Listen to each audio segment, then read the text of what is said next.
hapon, UP Diliman. Hello, hello, everyone. Are you awake? Parang I'm not so convinced. Parang ang Hello. sarap There we nung go. lunch nyo eh. One more time. Are you awake? Okay, Yon. alive and kicking. Welcome back to the Manila Bulletin Sustainability Forum 2023. If not now, when? Addressing the urgency to go sustainable. I'm Mika Pineda, and I will be your host for the afternoon session of day one, together with my artistahin co-host right here. Grabe ka naman. Na-pressure ka ba doon? Oo, medyo. Mukha Slight naman lang. siyang artistahin, di ba? Hindi ba? Huwag mo na pilitin. Nahiya pa Huwag kayo? mo na pilitin. Okay, go ahead. Please introduce yourself. So good afternoon, everybody. My name is Sam Thurman, and I will be joining the wonderful and beautiful Mika Pineda on stage as we host this afternoon session. Yes, we are hosting this afternoon session. Pero yung name niya, di ba? Sam Thurman. Pang-artista talaga. Okay. Anyway, Sam, this is exciting, right? Yes, it definitely is. We were able to catch a bit of a few of the talks from this morning that were very insightful, very good, and I definitely feel that the speakers that we have lined up for this afternoon are going to be carrying on that same message and that same energy. Yes, indeed. But Sam, I am very much excited because I am an alumni of UP. Scholar din po ako ng bayan. Hello, hello. Oh, thank you for that one person who clapped for me. Who is not even from UP. She is wearing a CEU uniform. So thank you, CEU. Sana pala doon na lang ako nag-aaral. Joke lang. Okay, but no, yes, I'm very proud to be returning to my alma mater. And I was also an assistant professor, so it just feels good to be home in UP. I can't say the same. I'm sorry. I'm your kapitbahay from across the street, the Blue School. So Oh, the RNAO. until the UAP is done, let's just keep it civil for now. Yes, we're friends naman eh. We're neighbors. All right. Ay, parang sarap mag-stand-up comedy na lang. Pero hindi. We are here for a purpose and a bigger reason. But today, you will have an exciting chance to win our raffle by registering right outside the registration area. Were you able to do that? Yes, because up for grabs is the official tote bag of this year's forum. If not now, when? And I will ask my artistahin co-host to please model this tote bag, because Sam, you used to be a model, right? In a past life. Yes. Okay, let's make that present. Can we have some modeling music of this ito beautiful muna. So, tote ito bag, yun. please? Ito yun. I have the tote bag with me. Yeah. Actually, Okay. uuwiin ko to mamaya eh. Wag Let's na lang go. sabihin. Guys, give it up for Sam. So who said sustainability cannot be fashionable? Yes, Diba? sustainability is fashionable in this day and age. There And we go. ready. And then if you're going to the grocery... Give me this. Okay. Yeah. So ito na, Alright. papasok ka sa grocery store, boom! Hello. It's my sustainability tote bag. Okay, now the other side. Oh, kabila naman. Or, ganito. Pupunta ka ng cafe, mag-aaral kayo. Oh, it's my tote bag with my laptop. Oh, Okay, are you now more enticed to win this tote bag? Yes. Okay, okay, parang so medyo... don't forget to register. Make sure that you did do that. I think we already had a couple of winners. Yes, we did this have a couple morning, of diba? winners, yes. But don't miss out on your chance to still make sure you bring one home for a few of our lucky winners. So how will you be able to get a chance to win this beautiful limited edition tote bag? All you have to do is answer the online feedback form, and we invite all of our audiences on site and online to fill it out to get a chance to be one of the lucky winners of the tote bag. All right, now it is time to go to the discussion. But before that, to everybody on Zoom, hello. I know we are going through certain technical difficulties. You can hear us, you'll be able to hear the speakers, but the videos that will be played, you might not be able to hear, but don't worry, it will be posted on the Manila Bulletin Facebook. Right, the Facebook page. Yes, Facebook page. So be sure to catch those later when they get posted. Just because I think a few of the presentations are going to have videos, and Yes. you don't want to miss those out. So right after, feel free to do so. Just head over to the Manila Bulletin Facebook page, and you can just catch up on all that. But like as Mika said, all of the audio from the mics and everything that the discussions that will be happening later, shouldn't have an issue. Yes. Okay. So energy corporations have been incorporating sustainability in their operations to help environmental impact, syempre, reduce costs associated with energy generation, and contribute to the global efforts in combating climate change. In this afternoon session, we will be introducing top companies and experts who will be talking about their efforts in really addressing urgently why we need to go sustainable. We're going to learn about their initiatives, how they, the developments as well, and how they incorporate this when it comes to their company sustainability practices in their operations. So our first speaker for this afternoon session, we have Aboitiz Power. They've been investing in various renewable energy projects, hydroelectric, geothermal, and solar power plants. The company has this commitment to implement sustainable practices in their operations. And to tell us more about this, we have Aboitiz Power's President and CEO, Mr. Emmanuel Rubio, who's joining us via video conference.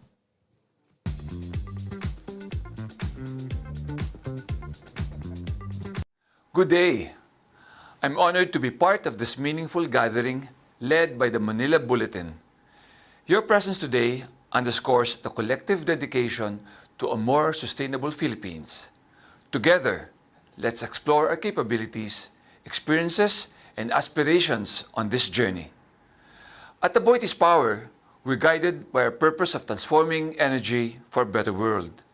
With sustainability at the heart of our operations, we recognize that social progress, environmental sustainability, and economic growth go hand in hand, and that is how it must be. We'd like to think we are more than just a power business. We are in the business of empowering people and uplifting lives through what we do. With the 17 Sustainable Development Goals, or SDGs, we are even more motivated to fulfill our purpose, as these help drive action toward programs prioritizing the triple bottom line of people, planet, and profit. We acknowledge the interconnectedness of these SDGs and how they serve as a shared blueprint to ensure all people have equal opportunities and lead a better life without compromising our planet.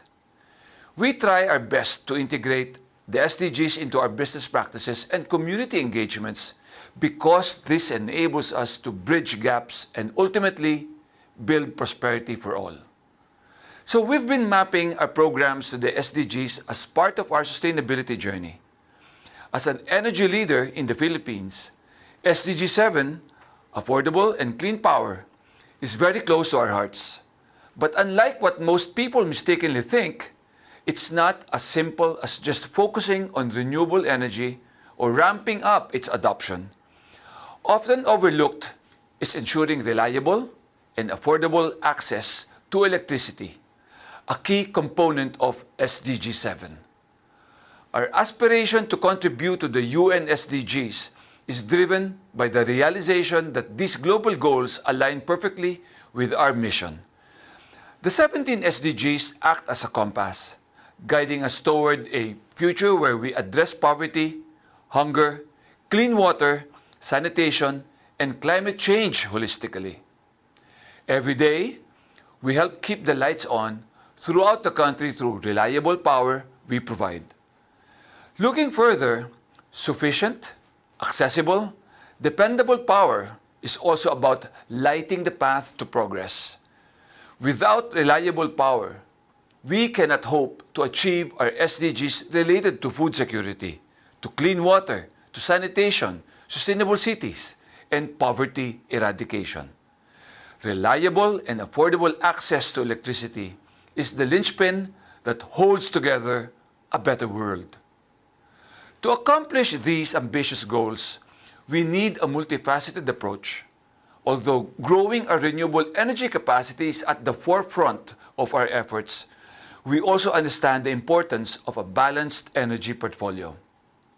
The influx of renewable energy, including variable and seasonal sources, must be complemented by other power generation and energy storage technologies that will provide electricity when the sun is not shining, when the wind is not blowing, and where there are low water flows in our rivers and dams.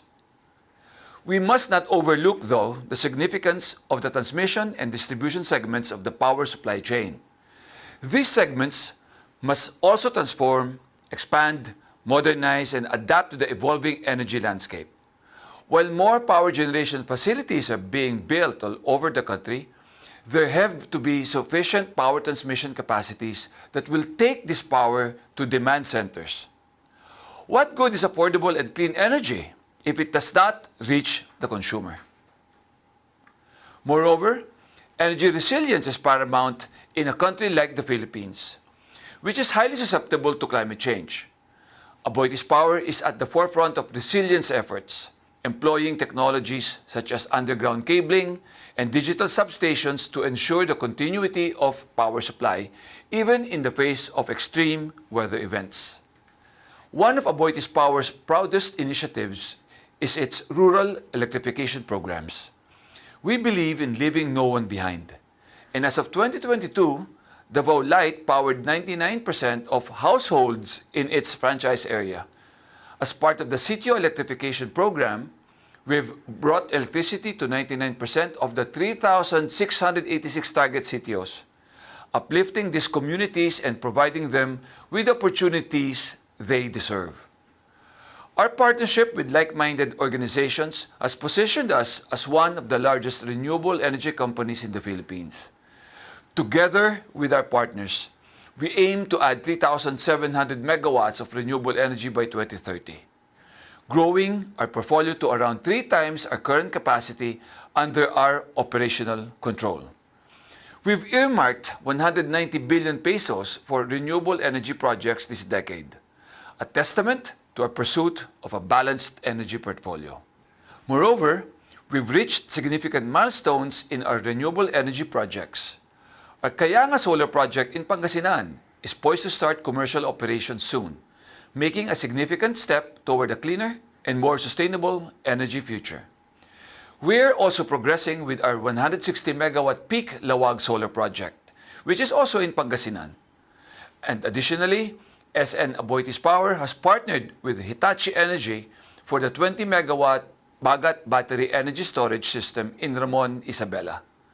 Our wind ventures with Vina Energy and Vivant are not far behind, a 206 megawatt project in northern Samar and a 102 megawatt farm spanning the Rizal, Laguna provinces. We have over 1,000 megawatts of solar, hydro, and wind projects in the pipeline, all contributing to our vision of a greener, more resilient energy landscape. Inspired by our purpose of transforming energy for a better world, we are making great strides in powering progress across the country. This bold move recognizes that beyond the company's growth, we are contributing to nation building and uplifting Filipino lives. With sustainability at our core, our business operations are guided by environmental, social, and governance standards to better serve our customers and communities. Throughout this journey, our values remain as the roots that firmly guide us in everything we do. Powered by resilience and innovation and driven by fortified human capital, we will be relentless in pursuing the future we envision. And as we conclude today, we invite you to join us on this path to a more sustainable, equitable, and resilient energy future. Together, we can light the way to a better world where energy is not just a source of power, but a force for progress and prosperity. Thank you. Thank you very much, Mr. Manny Rubio. We did prepare certain questions for Sir Manny Rubio. And the first question is, how does Aboitiz Power see the immediate future of the energy situation in the Philippines? What would be the 10-year picture? Sir? Based on DOE's forecast, the energy demand will grow anywhere between 600 to 700 megawatts of new capacity year on year. Thus, new investments are needed into the grid, whether it's coming from renewable energy sources or transition fuels like LNG. But one thing for sure, we need to make sure that the grid is fed with continuous energy supply that is stable, cost-effective, and responsibly produced, thus the need for a balanced energy system. The second question would be, how are your sustainability initiatives inclusive of a social agenda when your renewable projects are located in remote provincial areas? I've mentioned in the past, and I truly believe, that one of the measures of success is how we make a difference in the lives of the people that live within the communities where we operate. That's why when we develop projects, we make sure that it is inclusive, right? That we earn the social license to operate, that we work hand in hand with the communities, with the people that live within the communities, and make sure that they will benefit from the projects that we actually develop. And eventually, when the plants are running, we contribute back part of the earnings to mandated ER1-94 programs of the government, where we contribute 1 centavo per kilowatt hour of our generation. And the government share is something that we share based on RE law, giving back to the communities in order to power projects like energization, education, and healthcare.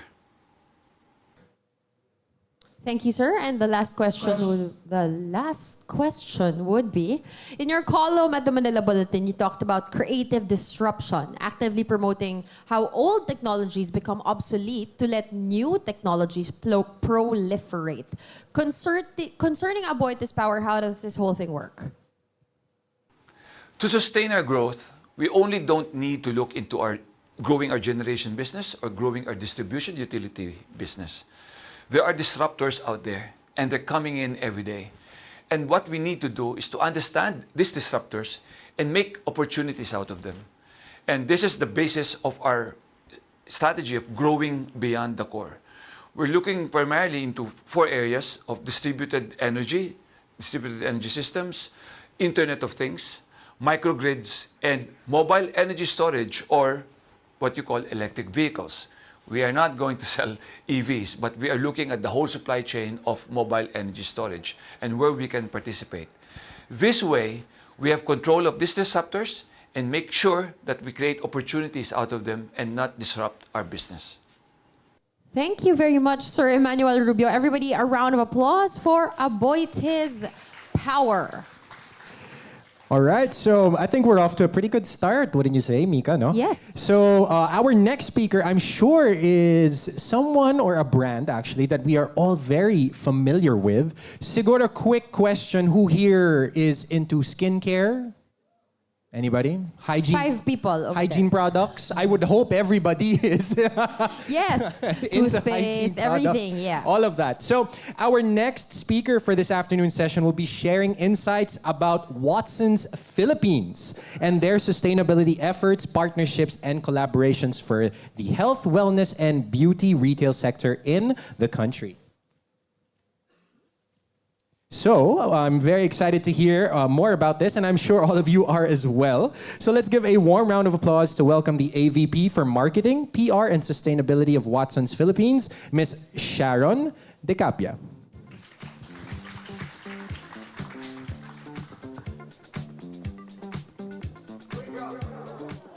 Hello, everyone. Can you hear me clearly? It's okay. So, hi, everyone. Yeah. Thank you, sir. Okay, so hello. Hello, everyone. So I'm Sharon from Watson's Philippines, and I hope to share with you this afternoon how Watson's is driving our sustainability efforts in the health and retail business. So hello, UP. Hello. I hope everyone is doing well. Hello also, I know that there are some students also. I think majority of our students here are also from CEU. Yes? Are you shoppers of Watson's?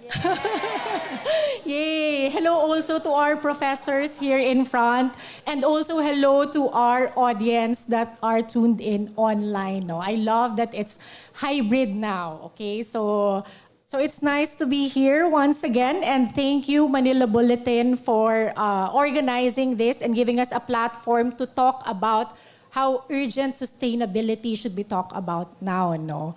So actually in Watson's, just to share, whenever there's an important initiative or an important project, and you would ask, when is the deadline?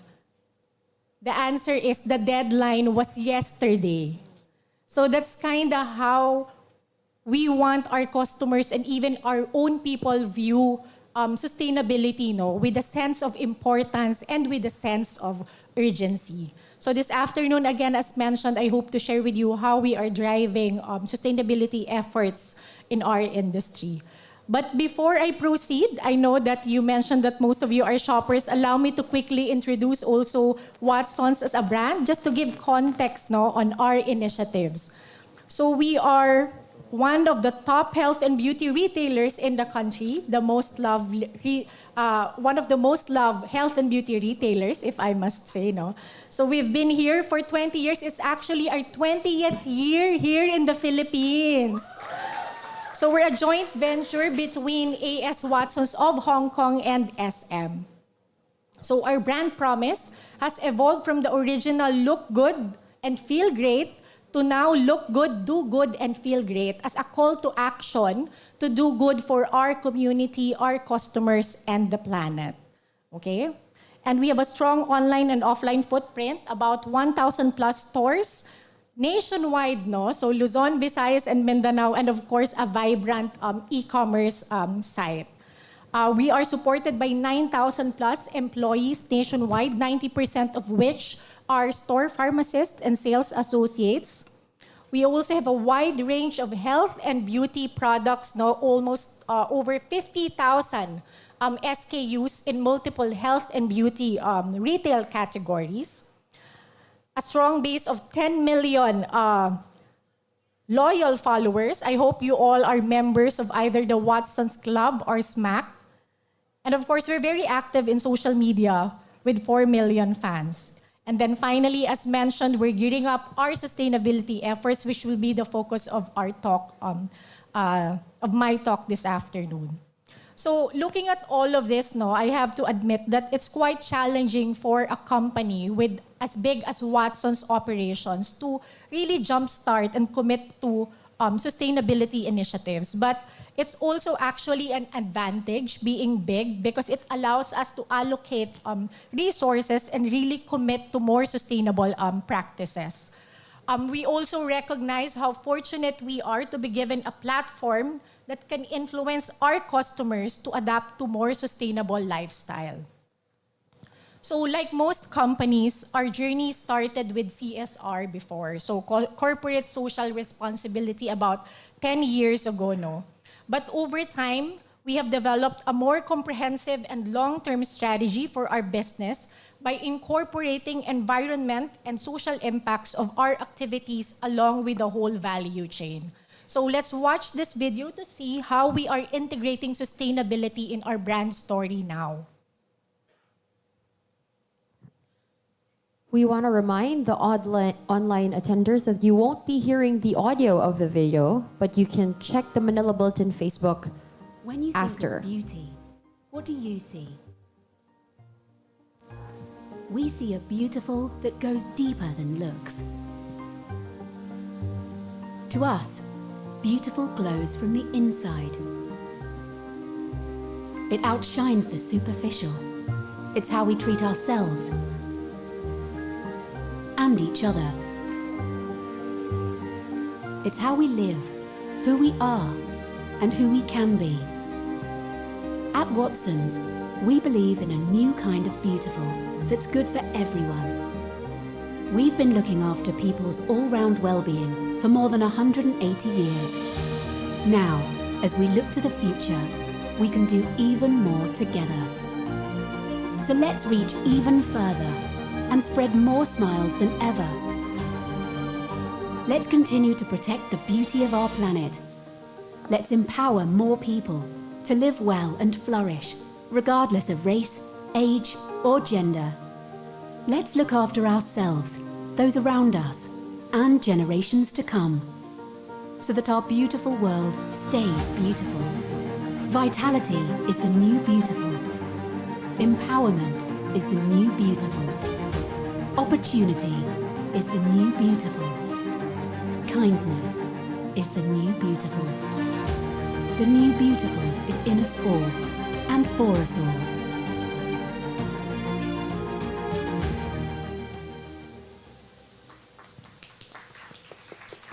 Okay, so now we've organized our sustainability efforts into 3 pillars, which are the planet, the people, and the products.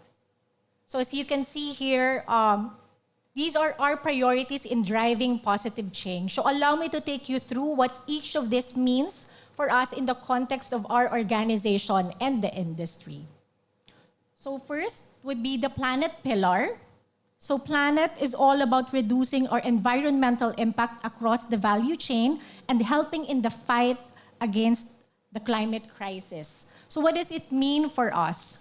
No? So key targets under the planet pillar would be a 30% reduction on electricity intensity by 2030. So electricity intensity is kilowatt hour per square meter consumption. So we track this month on month and we have to make sure that it is declining for us. Second would be we commit to have 40 million bottles recycled by 2030.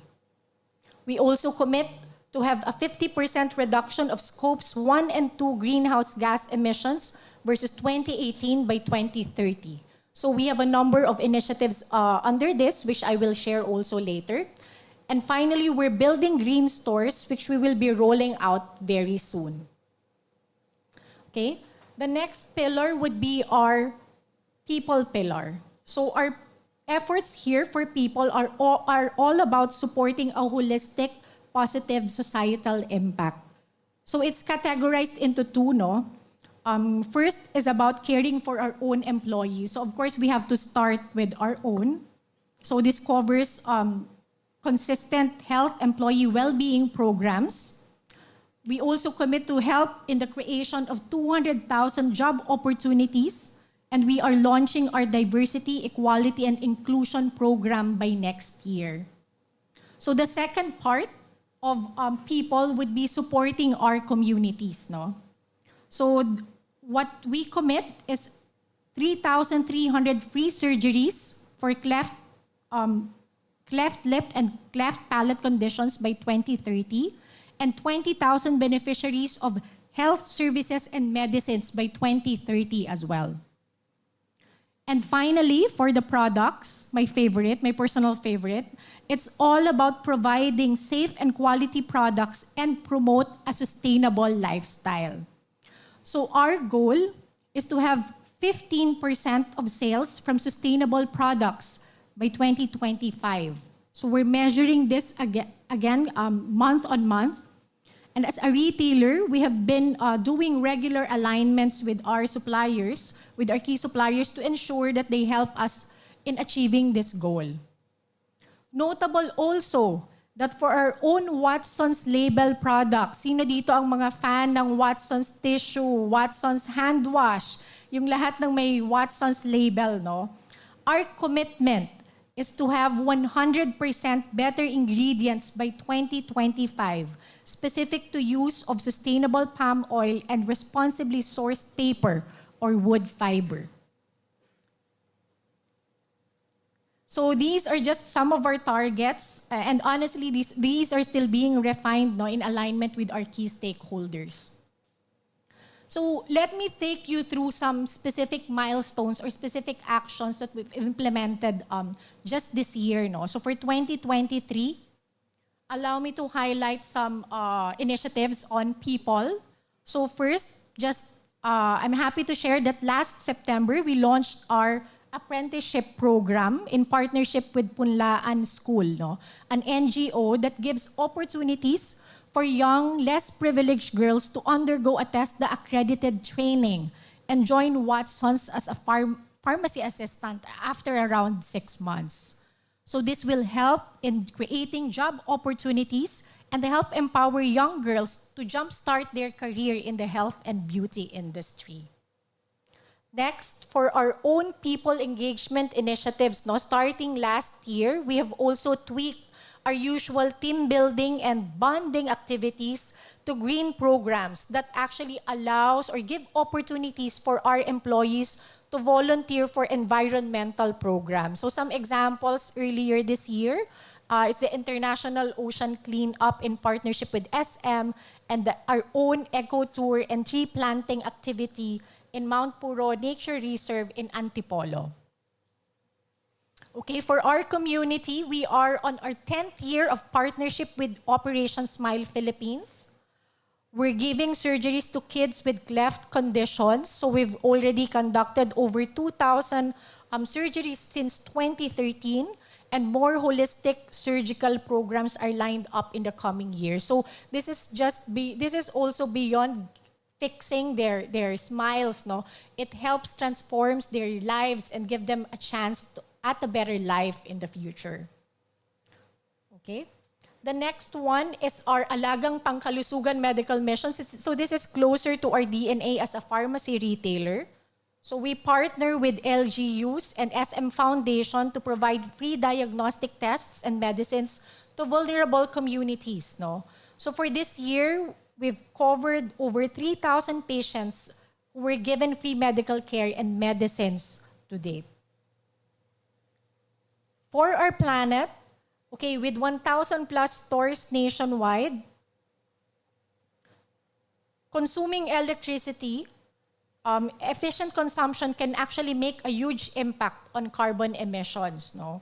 So energy-saving technology is already being implemented in all our stores. So lahat, naka-LED lights, we have inverter technologies for our air condition and refrigerators, we have air curtains, etc. But also, one way to reduce electricity consumption is the installation of solar panels. And I'm happy to share that we have already installed or rolled out 34 this year out of the 30 target, no? And next year, we will have 100 more solar-powered stores. So we get an ROI for this about 3.5 to 5 years, no? And definitely, savings are already about 2 million for these solar-powered stores. For shopping bags, so yung mga mahilig mag-shop here, so also to help reduce plastic use, no? So about 80% of our stores have already transitioned from offering plastic to paper bag. And our target is to transition 100% by early 2025, no? So we're also promoting bring your own bag to our customers through points reward. So if you go to Watson's and you bring your own bag, demand your 5 points if you're a Watson's Club member. We're also rolling out recycle bins by next year. So we've designed it already this year and pilot tested it. So customers can now drop off empty containers in order to get rewarded with our partner brands. So that's also our way of motivating our customers to help, no, in the protection of our planet. And finally, for products, let's watch this video.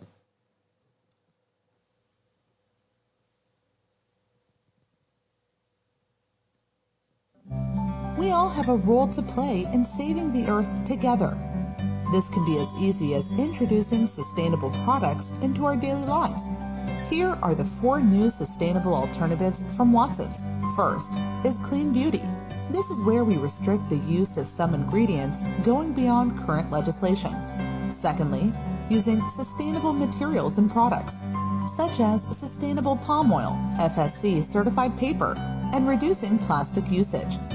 Thirdly, product packaging that is more environmentally friendly, like no plastic packaging, using FSC paper, bio-based plastics, and post-consumer recycled plastic, i.e. less virgin plastic, is produced. Lastly, creating the habit of reusing and refilling bottles to reduce the amount of waste going to landfills. These steps are all part of AS Watson Group 2030 Sustainability Vision. So let's work together to make this world a better place. Choose sustainable choices with Watson's. So as mentioned, our goal is to have a 15% sales participation by 2025. So, but in order to accelerate this, Watson's needs to rally our partner suppliers. No? So you can see here some of our partner brands that have sustainable choice products in the portfolio of brands that they carry. You know? So just last week, we had a technical briefing with our suppliers to explain the specific steps on product enrollment under this sustainable choice category. So we really hope to grow this in the years to come. We've also strengthened our communication to highlight availability, affordability, and convenience in getting sustainable choice options. No? Because in reality, these are still the barriers for our customers to adapt to a more sustainable a more sustainable lifestyle. So we make sure also that our content are digestible, relatable materials, no, and would give tips, no, to our customers on how they can switch to a more sustainable lifestyle little by little. Finally, we've installed refill stations in 2 of our stores, in Mega Mall and North EDSA, that allows our customers to save when they refill their original bottles of Watson's natural products. And while we haven't scaled this up yet, we are pushing for a refill packs that reduces the use of plastic packaging by 75% and also lowers energy production costs. So if you go to Watson's, look for our refill packs. So I'll stop here. And I hope that I was able to give you a glimpse of our actions on sustainability today for our people, community, and the planet. We do recognize that there's still a lot that we have to do, but we are committed to put sustainability on top of our agenda and continuously integrate sustainability into our programs. So thank you, and I hope that you continue to look good, do good, and feel great with Watson's. Thank you. All right, thank you very much, Ms. Sharon, for that very insightful presentation. So just to make the most of our time and, of course, having your presence here with us this afternoon, we just have a few questions. Nothing to, everything's based on, walang surprise questions naman dito. Sana hindi computation. Hindi naman, walang math. Okay. All right, so I guess just touching back on what you mentioned during your presentation. So I think you mentioned that one of the initiatives is definitely the transition now from plastic bags over into paper bags. So just to clarify, so the goal for 2024 is to fully transition 100% into paper, the use of paper bags, is that correct? Yes, that's early 2025. Sorry, so 2025. we are doing okay. it by phase. So right now, so we've started this year, 80% of our stores already are no longer giving out plastic bags. Right. That's huge because, of course, as you know, our products are big, are Yes. quite heavy. So we've transitioned 80% already. By 2024, the second phase. And then finally, by 2025, Q1, all our stores will no longer be carrying plastics. Okay, wow. So that's the commitment. But really, I think the key is to encourage or remind our customers to just, either you can decline plastic or just bring your own bag. That's more friendlier for Mother Earth. Yes, Anyway. definitely. Especially if you have your Manila Bulletin tote bag, Yes, right? you can give them. So you Exactly. I guess just related to that, Ms. Sharon, do you foresee eventually also foregoing the use of paper bags and just outright requiring or asking customers or consumers to just BYOB essentially? We do it. We are actually intensifying our efforts into encouraging our customers to bring their own bag. So maybe by next year, we'll do it in parallel while we are campaigning. And, it's important also to create awareness for our customers first before we fully transition. But I think we'll have to face it as well. So similar to how we did it in plastic. So, yeah. Right, great. Thank you very much. Thank you. So for the next question we have, you mentioned also about the concept of the refill initiative. And I think that's also definitely something that in countries like the US and in Europe has really taken up in popularity. But I think one thing that was mentioned also was the use of the refillable packs. Yes. I guess maybe just to touch on that. Do you foresee also that possibly contributing to the waste, or because of the fact that they're individual packs instead of just the refillable option that you had, like you bring your own plastic and then just refill it through that? Yeah, it's true. It is contributing if not disposed properly, but also I think if you compare it to a regular container, it uses 70% less plastic and consumes less energy in terms of production. So the goal actually is not to totally eradicate, but to transition our customers, to educate them on actionable practices that they can do little by little until eventually they'll be able to fully transition as well. Right. So we're helping in educating them on those options. Thank you for that. So I guess really the important thing from both of those questions is the importance of communication and educating consumers and getting them to eventually understand the impact that we all have individually, and also how that impacts the environment around us and how we can keep that sustainable. So for our last question, I think you also definitely mentioned the importance of having partners.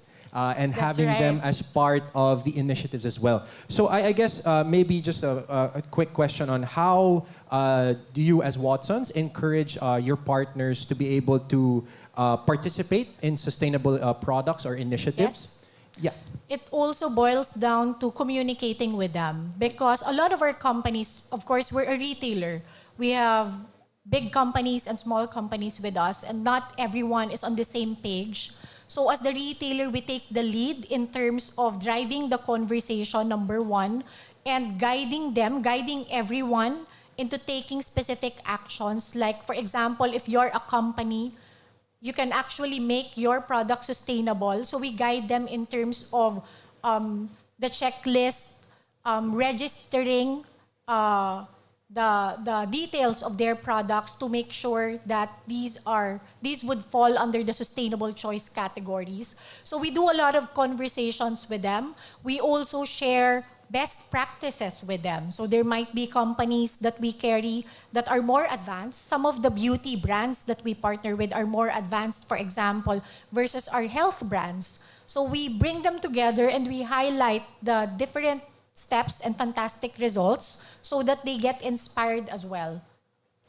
Great, thank you very much. So it's really about, again, opening up communication and establishing a platform, I guess, right? I think that's the best way to put it, where you can bring all of these different industries and sectors together to kind of share best practices and just unify everyone towards the goal of sustainability. Ms. Sharon, thank you very much for your time. Thank you also. Salamat. All right. So I hope you guys enjoyed that presentation as well as the Q&A. So that was from Watsons Philippines and Miss Sharon Decapia. Thank you very much. Thank you. All right. So this just in, to all our audiences here, make sure that you register and answer that online feedback form, because you get a chance to win an IKEA gift certificate. Wow. Okay, talk about motivation right there. So, more details about this will be shared, but you also have to be here physically tomorrow at the end of the forum to qualify for the raffle. Okay, so magkikita-kita ulit tayo bukas. Okay, and just a reminder to our friends online, the videos that are being played, you won't be hearing the audio. They asked me to repeat that for you. But you can check out the Manila Bulletin Facebook page to replay those videos later on. All right, Sam, what's up next? All right, so up next, and to continue our afternoon session, here with us is another prominent speaker who will be talking about Aboitiz Infracapital's efforts that contribute to the development and improvement of the industrial estates in the Philippines. So the Aboitiz Infracapital works on projects that have the potential to create a positive impact on the country's economic and social progress. So let's learn more about this from the Vice President for the Inventory Generation Group of Aboitiz Infracapital Economic Estates, Mr. Jolan Formalejo. Good afternoon, classmates. How are you? Good. Okay, dear professors, good afternoon, and to all our esteemed guests as well. And thank you to Manila Bulletin for making us part of this meaningful conference. So for today, I'll introduce to you Aboitiz Infracapital. Then I'll also walk you through inside our economic estates. So these are the estates that houses most of the production plants and that provides hundreds of jobs to our fellow Filipinos. Then I'll talk about the initiatives and programs that we have continuously built upon inside our economic estates. So first, Aboitiz Infracapital. So this, we are the infrastructure arm of Aboitiz Group. So Aboitiz Group, as we all know, is one of the biggest and most established business conglomerates in the country. It holds major interests in power, banking, food, construction, data science, and land. Next slide, please.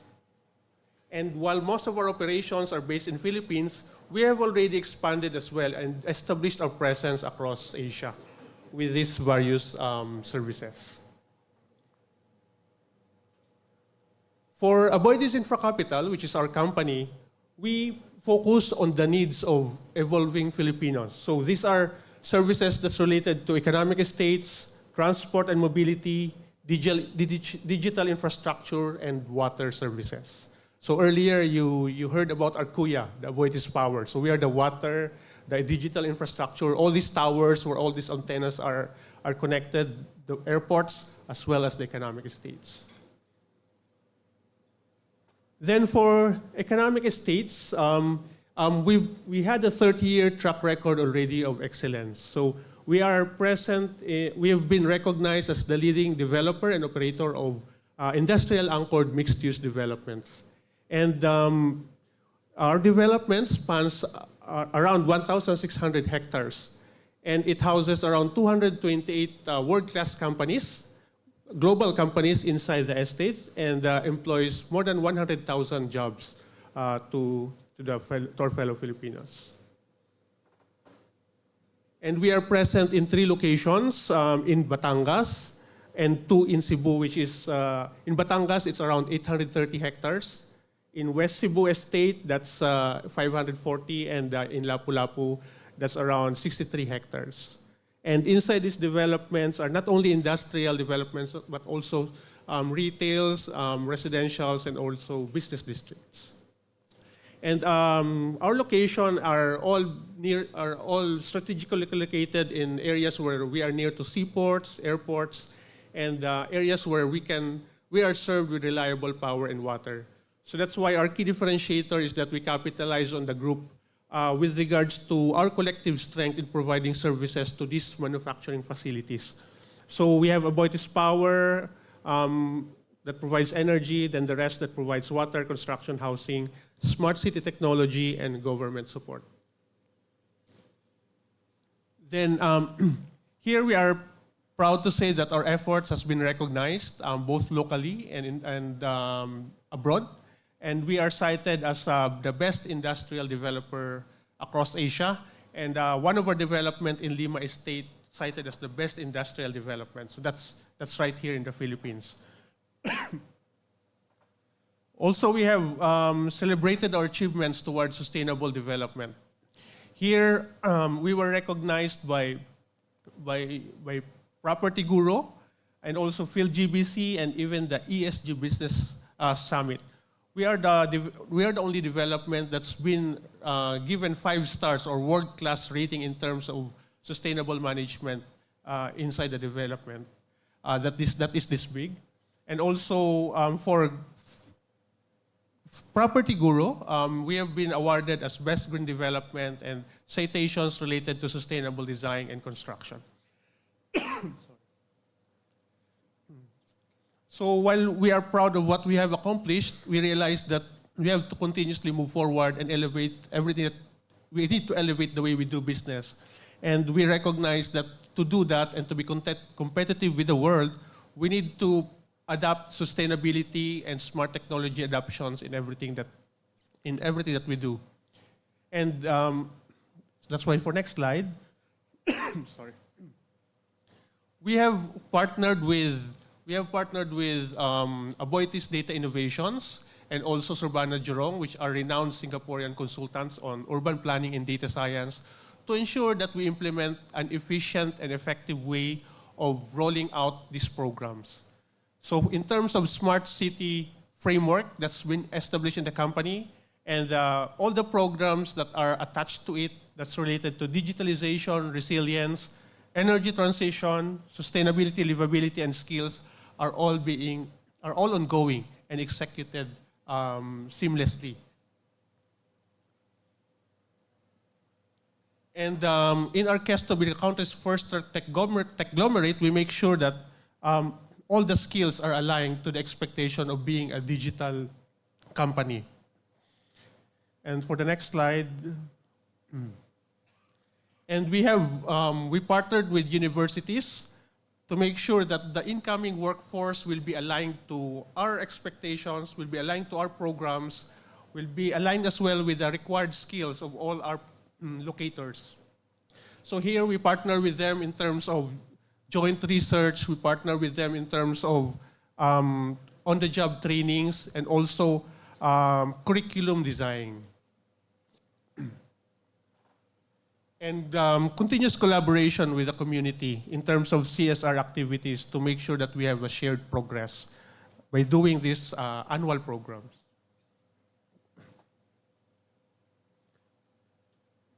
Then what we do is we make sure that we are at par with the global criteria in terms of sustainable development. And that is why we are in partnership with Philippine Green Building Councils as well as the rest of the green certifications to make sure that whatever we do is recognized globally. For instance, inside the estate, if you have visited Lima, it's an 830-hectare development. 21% of its power is coming from clean energy, which is from geothermal and hydro. And also, our Aboitiz Power serves 19.26 megawatts of clean energy to those locators that are contestable, meaning they use huge demand of power and they can select what power generation they can source. And Aboitiz Power serves them 20 megawatts of clean power. Also, since these are all production plants, we have wide roofs all around these facilities. And there's around 20 megawatts being produced from the rooftop solar alone. So if you drive on top of Lima, it will all be mostly solar panels. Also, inside the estate, we have implemented a smart water network. This, I can say, is one of the smartest water network in the country. Because of the intelligent systems that's incorporated into the network, our uptime is 99.3%. Also, it saved 30% of operational budgets and also reduced fuel consumption by 20%. Usually, the non-renewable water, or those that goes to waste, is around 20%. For Lima, it's less than 5% of wastage. So that's how we take care of our precious water resource.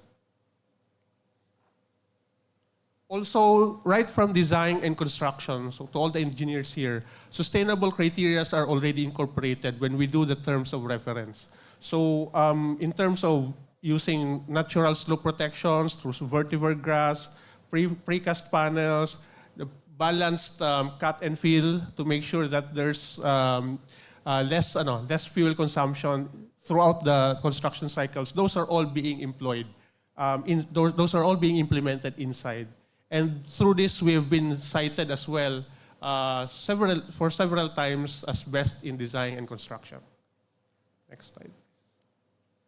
Also, all the developments that we do, it capitalizes on the active and passive energy, captivating the use of daylight and natural ventilation in all our developments. So here is the outlets at Lipa. It's around 9 hectares open mall. And it's been awarded as 5-star as well in terms of Verde certification. And we have developed the first office building. It's been recognized as well as 5 stars and also pre-certified as well certified. So meaning it's right from the design all the way to construction, everything is aligned to the sustainable criteria.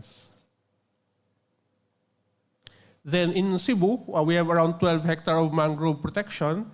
We are to develop a park surrounding it to encourage more people to visit the area. They can bike, they can run, they can jog, or they can invite their family to go around this park. And inside Lima, to minimize our carbon footprint, we have built dormitories inside the development itself. So previously it's not allowed, but we have partnered with the government to allow us to develop these pods. So this way we take care of the health and well-being of all our workers inside.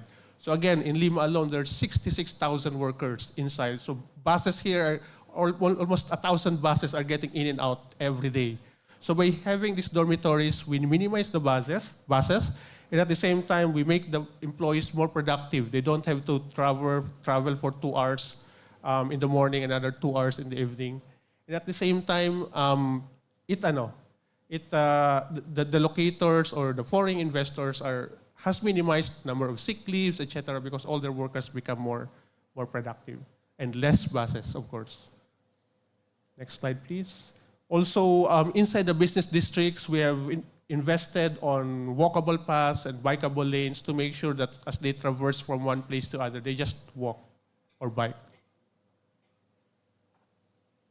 And all our fuel-fed vehicles inside the estates, we replace them. So everything inside is already using electric vehicles. And these are the vehicles that shuttles all the workers once they get into the park, and they are transported to their respective manufacturing facilities. So once you get in Lima, it's totally a different place inside. In Cebu, the West Cebu Estate, this is where we have the heavy industries. So Lima in Batangas and the one in Lapu-Lapu is light to medium industries, but West Cebu is the heavy industry. So here we are this is regarded as the shipbuilding capital of the country. So that ship that's 10 stories high, and that's almost a half kilometer long. So it's manufactured here in the Philippines, and we are the first to manufacture the fuel-fed bulk carrier that's going to happen in the Philippines, and a total of 4 vessels are set to be delivered by 2025. So this is just an example on how the rest of our locators also align with us in terms of sustainability efforts. And also in Lima, they also replicate all our programs by all implementing it inside. And what we do is we really encourage them by giving them also recognitions every year with regards to the most sustainable locator inside the estate. Next slide, please. And we are upgrading the command center, making sure that all the sustainable programs being implemented are monitored, accounted, and also the safety of the estates and the proper functioning of the estates are properly taken care of.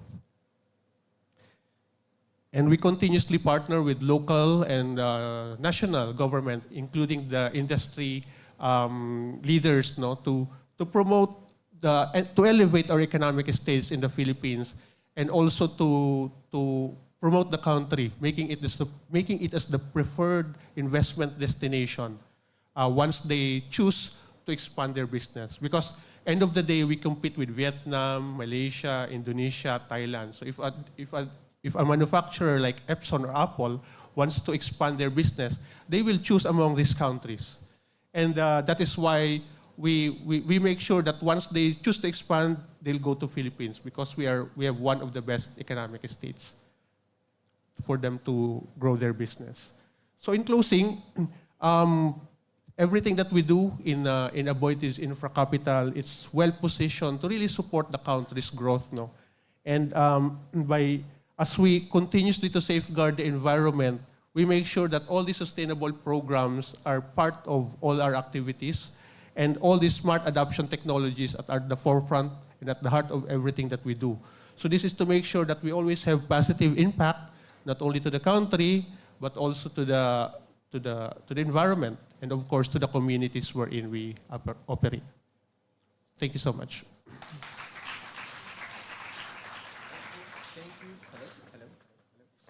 Hello. There we go. All right. Thank you very much, Sir Jolan. So, like the previous two speakers, we just have a few questions for you coming from your presentation. So, I guess the first question is, what is the square root? The joke lang. We are not doing any math. I'm an engineer. Oh! Nako, baka yung tanong ko pa yung mali. Nako, let's not go there. So, in all seriousness, so now that Aboitiz Infracapital is definitely part of a growing tech conglomerate, right? A part of the bigger Aboitiz group. What would you say is Aboitiz Infracapital's biggest contribution to the overall corporate vision? Yeah, I think it's for Aboitiz Infracapital, we really we've been in the forefront of digitalizing all our processes. And by having this digital process and everything that we do, everything is accounted. So meaning in all these sustainable practices, there's true accounting of all the results of all the efforts. And this becomes our inspiration to continuously move forward. And this became a platform as well for the group to emulate and also to implement. And we give highest regards, of course, to the top management, because being a tech conglomerate is really what we need to do. We need to put data science and artificial intelligence in everything that we need to do to be ahead. And I think Aboitiz Infracapital has played a major part for it. Yeah. I think connected to that question, and of course, given the topic of AI and artificial intelligence and all that, I'm sure there are still people who have either their doubts or their hesitancies regarding AI and it potentially replacing people. But given also what you mentioned in your presentation, upgrading people's skills is also definitely a high priority for the company. So do you find this contributes to the longevity of service and developing the career paths for the people and employees who work at Aboitiz Infracapital? Yeah, that's a strong belief that we have. We develop the skills not only of the employees, but even the university students that are we are surrounded by around 25 universities in Batangas, and we partner with them, and we highlight to them the importance of being ahead already in terms of data science and AI, so that they can be at par as well with the requirements of this locator. So as of now, most of the locators are still doing that manual thing, but a lot of the high-tech industries are already transitioning to mechanized systems and automated systems, that all these students will really need to be at that same level once they get employed by these locators. So that's part of the awareness that we're doing, not only for the employees, but also to the future workforce of the estate. Right, so definitely the importance for the grassroots community, the grassroots, and of course the youth who will eventually be taking over and part of the workforce. All right, so Sir Jolan, just our last question. So for the Lima Estate, which you mentioned towards the end of your presentation, given its distance from Metro Manila, what would you like to highlight in terms of countryside development, and how important is this to decentralize congestion in big cities, like here in Metro Manila? Yeah, most of our industrial estates are really located far from the urban centers, and one of the reasons is really because this occupies huge tracts of land, and by doing so, we are able to develop the rural areas. For example, the one in Malvar, when we started our development there, is a fourth-class municipality. But because of the development, now it's a first-class municipality, one of the richest municipalities of Batangas. West Cebu Estate, before it started, it's just a small fisherman's village, Balamban, Cebu. Now it's a first-class municipality and now becoming a cityhood. So the way that jobs are being provided and the way that the communities are also educated with regards to sustainable practices once they get inside our estates, this has been very influential in terms of growing this countryside, our countryside developments. Thank you, Mr. Jolan, and we're looking forward to seeing more sites like Lima, and of course, eventually growing the infrastructure as part of Aboitiz's plan and for sustainability as well. Ladies and gentlemen, Sir Jolan Formalejo from Aboitiz Infracapital, thank you very much. And of course, I'm joined back again by Mika Pineda. Hello, are you awake? I'm not convinced. So we are gonna stretch just a bit. Everybody get on your feet. Tayo po tayo. Patayo po tayo. Meron pa tayong isa pang speaker. Isa na lang, guys. Okay? Isa na lang. Okay. So get on your feet. Everybody. Okay, we're gonna start with neck rolls initially. Okay? To the left side. Okay, ready? Students, ready? Okay. 1, 2, 3, 4, 5, 6, 7, 8. Reverse. 8, 7, 6, 5, 4, 3, 2, 1. Okay, shoulders. Shoulders naman. Roll them forward. Give me 8. 1, 2, 3, 4, 5, 6, 7, 8. Backwards. 8, 7, 6, 5, 4, 3, 2, 1. Shake, shake, shake your arms. Shake your arms. Shake, shake, shake, shake, shake, shake, shake, shake, shake. Now, hips tayo ng konti para magising. Okay. Hip circles. 1, 2, 3, 4, 5, 6, 7, 8. Other side. 8, 7, 6, 5, 4, 3, 2, 1. Last. Shake your legs. Shake, shake, shake. Para tayong kinder, no? I just want to make sure you're awake because our speaker is super prepared for this. Nakakahiya naman kung hindi. Okay, you may now take your seats. Good job. Akala ko 15 push-ups. Pwede naman. Now, are you awake? Yan. Lumakas ng konti, diba? See, that's not part of the program. But I wanted to make sure that we get your attention for the last speaker that we have. But before that, we do have a few announcements. Sam. Yep. So again, to all our audience members here and also online, please make sure that you have registered and also have answered our feedback form so that you get the chance to win our special prizes, including the IKEA gift certificate, which we will find out more details about tomorrow. So make sure that you are all back here again tomorrow. We will remember your faces. All right. But as equally enticing is the also tote bag. The tote bag. The tote bag right? that Sam modeled a while ago. We are going to give that to the people that have signed that online feedback form. And we do have some winners. And registered already. Yeah, exactly. So we have our first batch of winners. Para maingganyo naman sila. Oh, diba? naman. Go ahead. Let's find out who they are. They're with you. Or are they with I thought it was with you. Oh, it's with It's me. with you. Just kidding. Okay. Okay, if you win, I want you to make noise. If not, babawiin namin to. Okay, for the first set of winners, John Cesar Salas, are you in the room? Nako. Nako. Nako. Draw again. Okay. Liza Rose Abig. Liza, where are you? Woo! I think she's right there. Okay. There you go. Congratulations. Mozo Mardion Albert. Mozo, Right there. okay. Right there, raising. The gentleman raising his hand. Mel Clarence de Guzman. Mel Clarence de Guzman? Wala. Wala siya Okay, dito. Okay. sayang. Ezekiel Golosimo. Ezekiel, umuwi na daw. Okay, sorry, hindi siya nanalo. Papalitan natin yung 3 winners later. We're gonna find out who they are. But congratulations to those sets of winners. Okay. So our last topic for today before we go into a panel discussion would be, okay,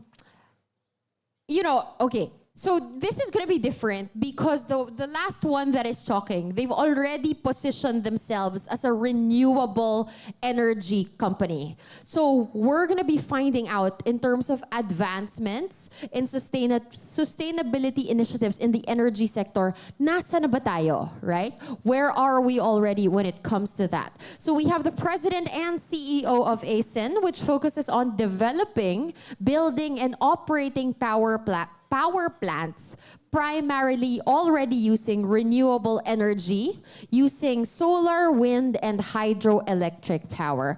Give it up for ACEN's president and CEO, Mr. Eric Francia.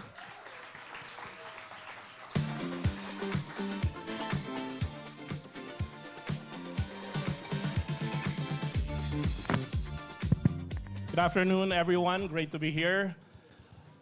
Mika, thank you for the exercise. I needed that as well to be awake, pumped up. I'm glad to hear that I'm the last speaker. because this will be I'll keep it very brief, no more than 2 hours. It's a great, amazing journey, our sustainability journey. But for you, I'll try to squeeze it in deference to our other speakers. I'm glad to be back here at the University of Philippines. It's always nostalgic for me. I spent a year in UP, although I didn't make the ideal quota course here, so I was in the sports program, believe it or not. That was more than 30 years and 150 pounds ago. I was very active in sports, basketball, and so forth. But I decided to shift, get out of transfer school. So I was the guinea pig, part of the guinea pig of University of Asia and the Pacific, or CRC. I was one of those underperforming students who had to be turned around during college. So I guess the moral of the story, but this is a beautiful campus. I really love it here. Never been to College of Law, so I'm delighted to be here. I sent pictures to my colleagues. Boss na ako nila. No? Before hindi ako makapunta dito, intimidating pang mga matatalino at ano. So lesson learned, number one, for those of you who are underperforming in academics, may pag-asa pa kayo. Lesson one. Lesson two, for those who are outperforming in academics, please be nice to people like me who are underperforming. Tulungan nyo sila at one day you might ask them for a job. Okay? And then lesson number three, for those of you who need more guidance, although I might get kicked out of this school, you can try UANP to turn around your life. I'm a board of trustee now of UANP, so, and I just came from a strategy session, so I had to say that, so I apologize. But it's a free country. Anyway, I'm not here to recruit for the university, but here to share with you our sustainability journey, both personally and for ACEN, and particularly for the Ayala Group, which I belong to. Just very briefly, a little bit of background. After I graduated from UANP, being the pioneer batch, I stayed with the university, did the corporate planning there, planned for the university, did a little bit of teaching, believe it or not, calculus. No? So I dare you, Sam, ask me later on anything. Then nakalimutan ko na yung calculus, hindi ko naman sasagot yan. And then I did my master's in the University of Cambridge in the UK. And then came back, wow, nakachamba lang ako doon. 1 year management studies. And then I did management consulting for most of my career, for about 13, 14 years. Until 2009. So I didn't specialize in anything, but as a management consultant, you hone a lot of skills in terms of just exposure to different sectors, different industries. You hone your analytical skills, basically communication skills, integration, project management, etc. No? So very good, strong foundation. That intellectual curiosity, which, by the way, is very important, asking the right questions, right? And that really prepared me for what's to come, exposure to different industries and so forth. So for the last 3 out of the 15 years in consulting, I spent in the US, and I get a call from my college professor in information technology who became a headhunter, asking me if I wanted to join Ayala Corporation as head of corporate strategy. And I said that Ayala is one of the few groups I'd work for in the Philippines, and as I say, the rest is history. So I did join Ayala in 2009, just 14 years ago. Feels much longer, feels like 40 years, but I mean it the good way. A lot since happened. You know, for you to understand, Ayala is one of the longest standing business groups in the Philippines. We're celebrating our 190th year next year. And Ayala really stands for integrity, long-term vision, empowering leadership such as myself and my colleagues here, and aligning itself with the national development. In other words, sustainability is at the forefront of the group's DNA and the group's mission. We're here about creating impact. So in 2009, there was a big question about what should Ayala be doing, because in 150 minutes remaining na lang daw. What should Ayala be doing? In the 1990s, we created so much impact as a group. We scaled up Globe Telecom, mobile telephony. We turned around Manila Water.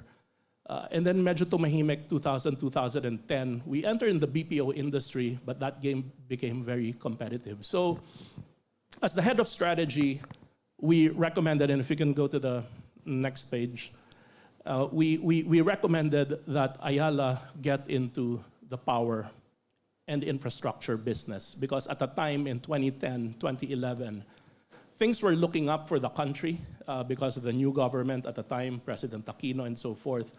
But there was clearly lack of infrastructure to support our expected growth. So as head of strategy of Ayala, I recommended, and my team, for Ayala to get into power and infrastructure. And the board loved it, they supported it, and it said, Eric, great idea, why don't you execute it? I said, I didn't sign up for that, but challenge accepted. I had zero experience in power prior to this, but as a management consultant, again, we know how to ask the right questions, get to the bottom of things, and make things happen. So that's what we did. We worked with a lot of partners. We always wanted to start a platform, a business, an organization that is focused on sustainability. So our first investment was a renewable energy project. We invested in Northwind, which is the first wind farm in Southeast Asia. It's 33 megawatts in a modest investment. But we quickly realized back then that what the country needed was affordable and reliable power. And I'm sorry, renewables couldn't address that 12 years ago. What we needed was baseload, reliable, and affordable energy, which could only, at the time, come from coal. So if you go to the next page, in the first 5 years, we aspired to reach 1,000 megawatts of capacity. To give you an idea, the top 3 players at the time were around 3,000 to 4,000 megawatts each. Aboitiz, San Miguel, the Lopez Group, they were all in the 3,000. We were at 0, and we said, para naman hindi nakakahiya, so that we'll become meaningful player, let's aspire to get to 1,000 megawatts. And 1,000 megawatts we did achieve by working with partners focused on the Philippines. That's the good news. We reached that in 2015, first 5 years of existence. The not so good news, if you look at this chart, is 93% of our capacity was coal. Only 7% was renewables. If you go to the next page, 2016, 2017 was an inflection point for us. We felt the world changing. There's this groundswell on sustainability, on ESG. Ano ba tong ESG? Medyo mabago-bago pa yung ESG concept at the time, right? But we felt it. Multilateral institutions like IFC were stopping to lend to coal. But there's a lot of ESG sustainability funding, financing that wanted to support sustainable investments like renewables. And renewables were getting more and more cost competitive. But they're not as competitive yet at the time. So what happened was while we're not too big at the time, we decided to shift, redefine our market. So we said, we don't mind not being the largest power player, power participant in the Philippines.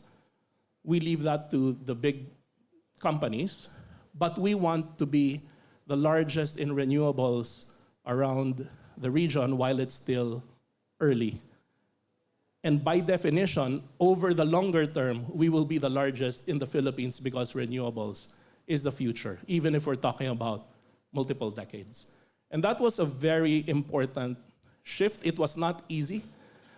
You might think it's an easy decision, but the board asked me a very pointed question. Eric, do you mean to say we will give up all of these predictable cash flows? Because power plants, coal plants, are typically contracted. May long-term contract na 15 years, 20 years, parang nag-invest ka na lang sa bond. Sure yung kita mo, no? Because consumers need that.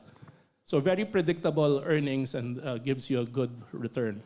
We're going to give all that up, sell the coal plants, and invest everything in renewables where our track record was a measly 70 megawatts versus 1,000 megawatts of coal. It was easier said than done. It was, in other words, a leap of faith. It's short of telling me, trust us, trust your management. And trust they did. And that leap of faith was invoked. If you go to the next page, we did this transformation from 73 megawatts in 2016. We started to let go of our thermal assets and invest in renewables, expand regionally, right, and really grow our renewables portfolio. And today we're one of the largest in Southeast Asia in renewables with almost 5,000 megawatts of renewables, and we're almost 100% renewables already. So it has been a great transformational journey over the last 6 or 7 years. If you go to the next page, we also committed to net zero in line with the Ayala Group. I believe our Chief Sustainability Officer, Mr. Jaime Urquillo, will be here tomorrow to talk about this more in detail. But we are the first business group in the Philippines to commit to net zero by 2050. And as part of this commitment, ACEN is the first energy company in Southeast Asia to complete the roadmap in terms of defining what are the milestones to get to that vision, as opposed to a feel-good, empty promise to get there without knowing how to get there. So we did flesh out that roadmap. In addition to that, we've already committed to become 100% renewables generation by 2025. We still have a little bit of diesel plants. And just late last year, in November of 2022, we successfully executed against a world-first energy transition mechanism. It's a high-tech term, but in layman's terms, that means that when we sell the coal plant, which we did, we sold that with a condition that we will buy it back on year 25, after 25 years of operations, in order to shut down, to retire the coal plant. No? Which is 15 to 25 years earlier than the normal operating life of a coal plant. Because coal plants typically last for 40 to 50 years. The problem that we have in Asia is, number one, we are the 4th largest coal plant fleet in the world. And number 2, we have the youngest coal fleet of less than 15 years old in Southeast Asia. Unlike the US, Australia, the average age there is over 40 years old. Eh, talagang magre-retire na yung mga planta doon. But here in this part of the world, it's tough because they still have 20 to 30 years to go, right? So we need to do something special. And this is truly trailblazing. And in fact, I'll be going to Dubai COP28 to talk about this because this deserves a focus because it's the first in the world and people draw some lessons and inspiration from our project, the first in the world ETM. In the next page, you'll see some data here. This is the number of emissions that the coal plant, SL Tech, which is 246 megawatts, emits. That's about 2 million tons per year of emission. So over a normal life of 50 years, that's almost 100 million tons, or 80 million if you just assume 40 years. With this energy transition mechanism, investors already supported us, gave ACEN capital, and we already committed to retire the plant by 2040 after 25 years, and therefore mitigating or removing 30 to 50 million, basically cut it into half. What we're doing now, and my main purpose in going to COP28 is not only share our learnings on how we were able to successfully do that right-hand side, but we want to further be aggressive and have a more accelerated timeline. We think that we can do this by 2030, which will remove a further 20 million tons, right? But we need another mechanism for that called transition credits or carbon credit. No, I'm not going to go into detail of that, but that is a new thing. No one has done that yet, but we're hoping that we can be the pilot, the pioneer for this one. We need it as an emerging nation to help retire those coal plants early. But having said that, part of the just energy transition is to make sure that there's a replacement energy that is clean, reliable, and affordable. And that's why all this mechanism will ensure that there is a replacement energy from solar, wind, and energy storage so that we can replace and we can provide services to Aboitiz Infra, to Watsons for clean and reliable and affordable energy. So huge, huge task ahead of us, but we're up to the challenge. Next slide, please. For us, obviously, sustainability is in the heart of our business because that is our business, renewable energy. But to us, sustainability obviously goes beyond providing clean power. We are very much integrating as well biodiversity, especially in the projects where we operate. Because we're touching nature, right? Solar plants, wind farm, whether it's in Ilocos or in Zambales or in Alaminos, Laguna, we are dealing with biodiversity there, and we want to make sure that we maintain or enhance the biodiversity, whether it's through reforestation or taking care of the various or the blue in the ocean approach. For example, in Ilocos, we preserve and nurture the turtles in the shores of Bangi. So biodiversity is integrated into our operations. We also do circularity approach. For example, all the plastics used in our solar panels and so forth get upcycled to eco bricks, which we use for our building structures and so forth. And even after operations, we rally the community to manage proactively waste management and embrace the whole principle of circularity. On the social side, obviously, we take care of the communities that we work with. We provide livelihood, education, and other needs of the community. We forge strong ties, including indigenous people. In fact, in Australia, we partnered with one Aboriginal group there, a first in Australia, to make sure that we optimize their land in a very responsible manner, in a way that respects their culture and their way of life.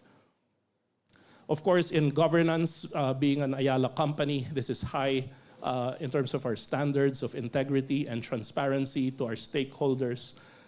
We promote leadership diversity, not only gender diversity, but also diversity of experience, of thought, and other forms of diversity. And of course, risk management is an important aspect of the way we do things, given that we're venturing in so many things with new technologies, fast growth, and so forth. Next page. So this is my last page. So I think I'll make the less than 2 hours promise. What does it mean for all of you, for the youth, in terms of sustainability? Sometimes sustainability can be a very general thing. You struggle to think about the so what. What does it mean in terms of my life? I don't even know what to do with my life. But I think, don't worry, because when I was your age, I didn't know where I was going. But what's important is just a piece of advice, 3 things in terms of embracing sustainability in your way of life. Number 1, it's important to have that sense of purpose and vision. Now, when you do things or when you join an organization or a company, once you move on and leave the 4 walls of your campuses and go out to the so-called real life, when you join an organization, ask yourself, what is the purpose of this organization? What's the reason for being? What good or what impact does it do? Does it align with my own values, with my own aspirations? Number 1. Number 2, sustainability is a whole of society approach. We need to collaborate. This is not a one-man or a one-woman show. And we are all part of a system. And one of the watch outs is some of us, some of the younger ones, While idealism is very, very good, sometimes nagmamadali tayo na you want to demonstrate impact, right? And with respect to your specific role, gusto nyo yung malaman, meaty, yung may output na nakakabilib na explicit. Well, guess what? Take a step back, and even if you are, quote-unquote, just an analyst or just a scheduler or a driver or a logistics coordinator, we're all part of an organization that does great things, and that's okay. Huwag tayong mamamadali masyado. You have to see the big picture and how you connect the dots and how you contribute to the greater whole. No? And this is about action and impact, even those smallest or the most fundamental of action. But let not sustainability be just a feel-good, emotions, driven feeling. It's all about action and impact, no matter how small it may be, it all adds up, especially if you look at it from a whole system or organizational perspective. But it boils down to the key question: what is your purpose and what is the organization's purpose? So let me end by saying that we're hiring a lot of new talent, ACEN. A lot of young generation love us because we are the epitome of sustainability. We just announced our 2030 vision, which is to reach 20 gigawatts or 20,000 megawatts of renewables by 2030. So we need all the help. The country needs all the help to scale up clean energy, clean power, and we hope that one day you will be with us in this sustainable journey. Thank you, and good afternoon to all. Do you want to show the video or cut na? Baka, yeah, we have a short 3-minute video if you like, yeah.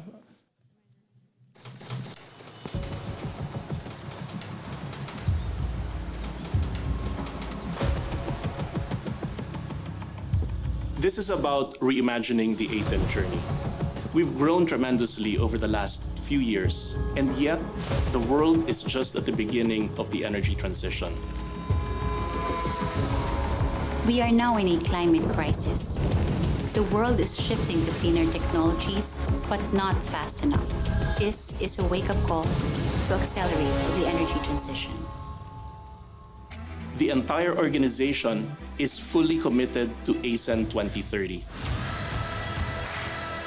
ACEN 2030 is our vision to reach 20 gigawatts of renewables by 2030.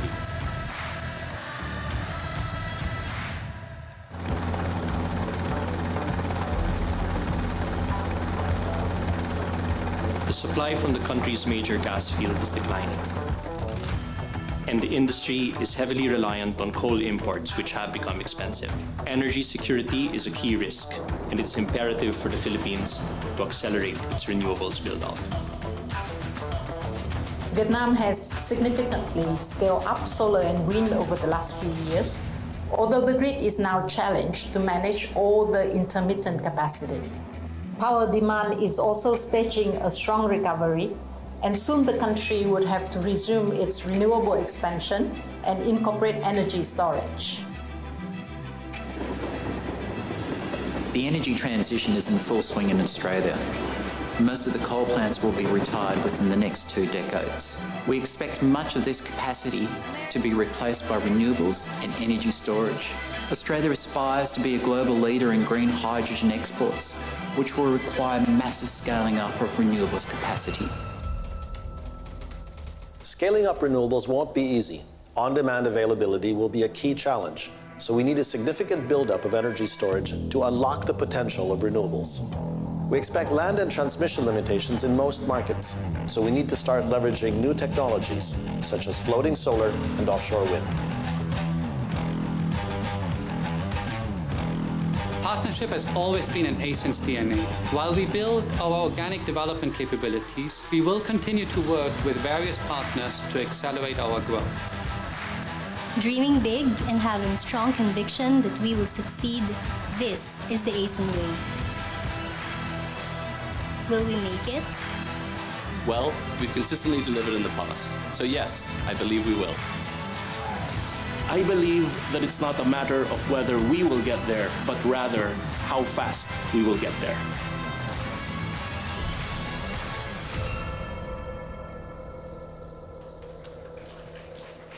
we can skip the questions. No? Okay, you wanna ask. Sige. Okay, Ask I the want to questions na ask lang. because it was very Kala ko na. interesting. Diba? It was very interesting. Yes. So personally, actually, one of the things I wanted to ask you, right? How would you convince your partners or your client to actually jump onto the whole renewable energy? Because there's a saying, it's harder to teach an old dog new tricks. So when you do approach these companies that you partner with, what would be your selling point? Is it more like, oh, you can say that you're sustainable? How do you win them over exactly to switch into this renewable energy? Well, ironically, after the unfortunate Ukraine crisis, which triggered this global energy crisis, it actually helped renewables because fossil fuel became so expensive. Even if gas, oil, coal prices have come down from the crazy highs of the energy crisis, they're still much more expensive than pre-energy crisis. So let's face it, business establishments, while they profess to embrace sustainability, if we offer a product that is more expensive than fossil fuel, they won't buy it. They won't pay a premium, okay? So you need to close that gap. And today, I think that gap is closed. We don't know because prices are volatile, but I think we are in a much better situation. But as long as we equalize the price, the affordability, and reliability, it's an obvious choice to go for sustainability. Thank you, sir. Wow, sir, I'm fans, huh? One more thing. So ACEN is more on solar power? Solar and wind. Solar and wind. We have zero hydro, so okay. ano lang, yeah. So in order to create solar farms, though, you do build it on land. So you do displace certain areas. How do you deal with that? Or what is there a plan for the displaced areas? Yeah, so first of all, we don't build on arable land. We don't want to crowd out food produce like rice, especially. No. Number one. Number two, we do agrivoltaics as well, to the extent that we can plant under the panels. We do that. And then number three, we acknowledge that at some point, we're not there yet, but at some point, land will be limited because of food issues, distance to the national grid, the transmission, and so forth. And other factors like slopes, other geologic considerations. So what we do is we also go on the water surface. And this is why new technology is important. So for example, we just won an 800-hectare concession at the Laguna Lake, right? We can build a lot of solar on the lake. The lake, Laguna de Bay, is a very ideal location because it is right at the load center, malapit sa demand center, no, Greater Manila. And there's 90,000 hectares on the lake, right?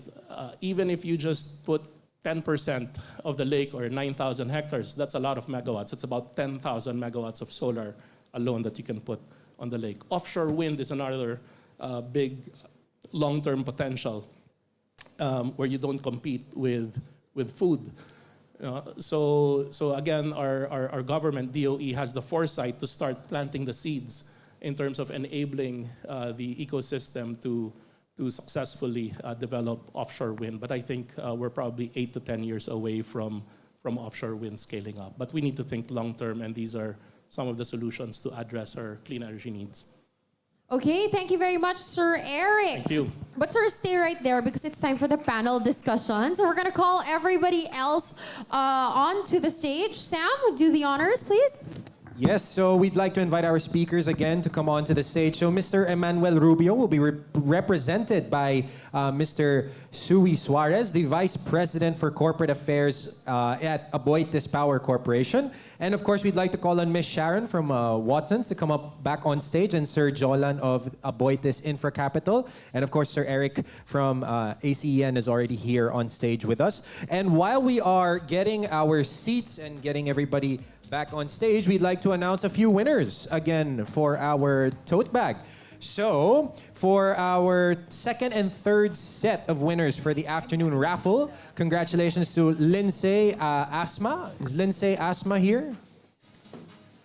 Wala. Nako. Sayang. All right, how about Adonica Villa? Adonica, all right. Congratulations. So don't forget to claim your prize at the registration area before you go. Marco Polo Pabellano. Marco Polo Pabellano. Is he here? I hear claps. Kasi it's a game. Marco, Polo. Alam mo yun.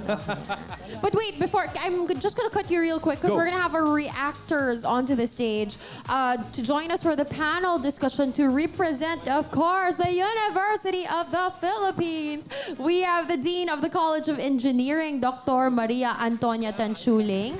Dean Tanet, please join us. We also have from Global Green Growth Institute, Mr. Jonathan Catalia. Sir Jonathan is also from UP. All right. I think we have enough seats, do we? Right? All right, please, everybody, please have a seat. Okay, are you done with the winners? Let me announce the last two. So Maria Sofia Buntil, are you here? Maria Sofia Buntil and Mira Malyari. Crew. All right, let's continue. All right. Okay. Hello to our guests and hello to our reactors. Ma'am, kayo na bahala. Dean Tanet, Sir Jonathan, I guess it's now time because you are called reactors to react to what they have said. So go ahead. Hello? Okay. So, ladies first. Okay, first, I'd like to take the opportunity to thank the organizers for inviting us here and giving us the opportunity to react. And thank you so much for the speakers. I learned a lot from your inputs. Okay, I think I have more questions. Okay lang ba? Yes, In one go, everything that I wrote here? I guess, ma'am, if you have, are your questions for parang one for each person or is it to anybody that wants to answer? Okay, paisa-isa. Okay, sige. Ano na lang? Sige, bahala na. First, maybe I'd like to share, no, as a reaction that it's really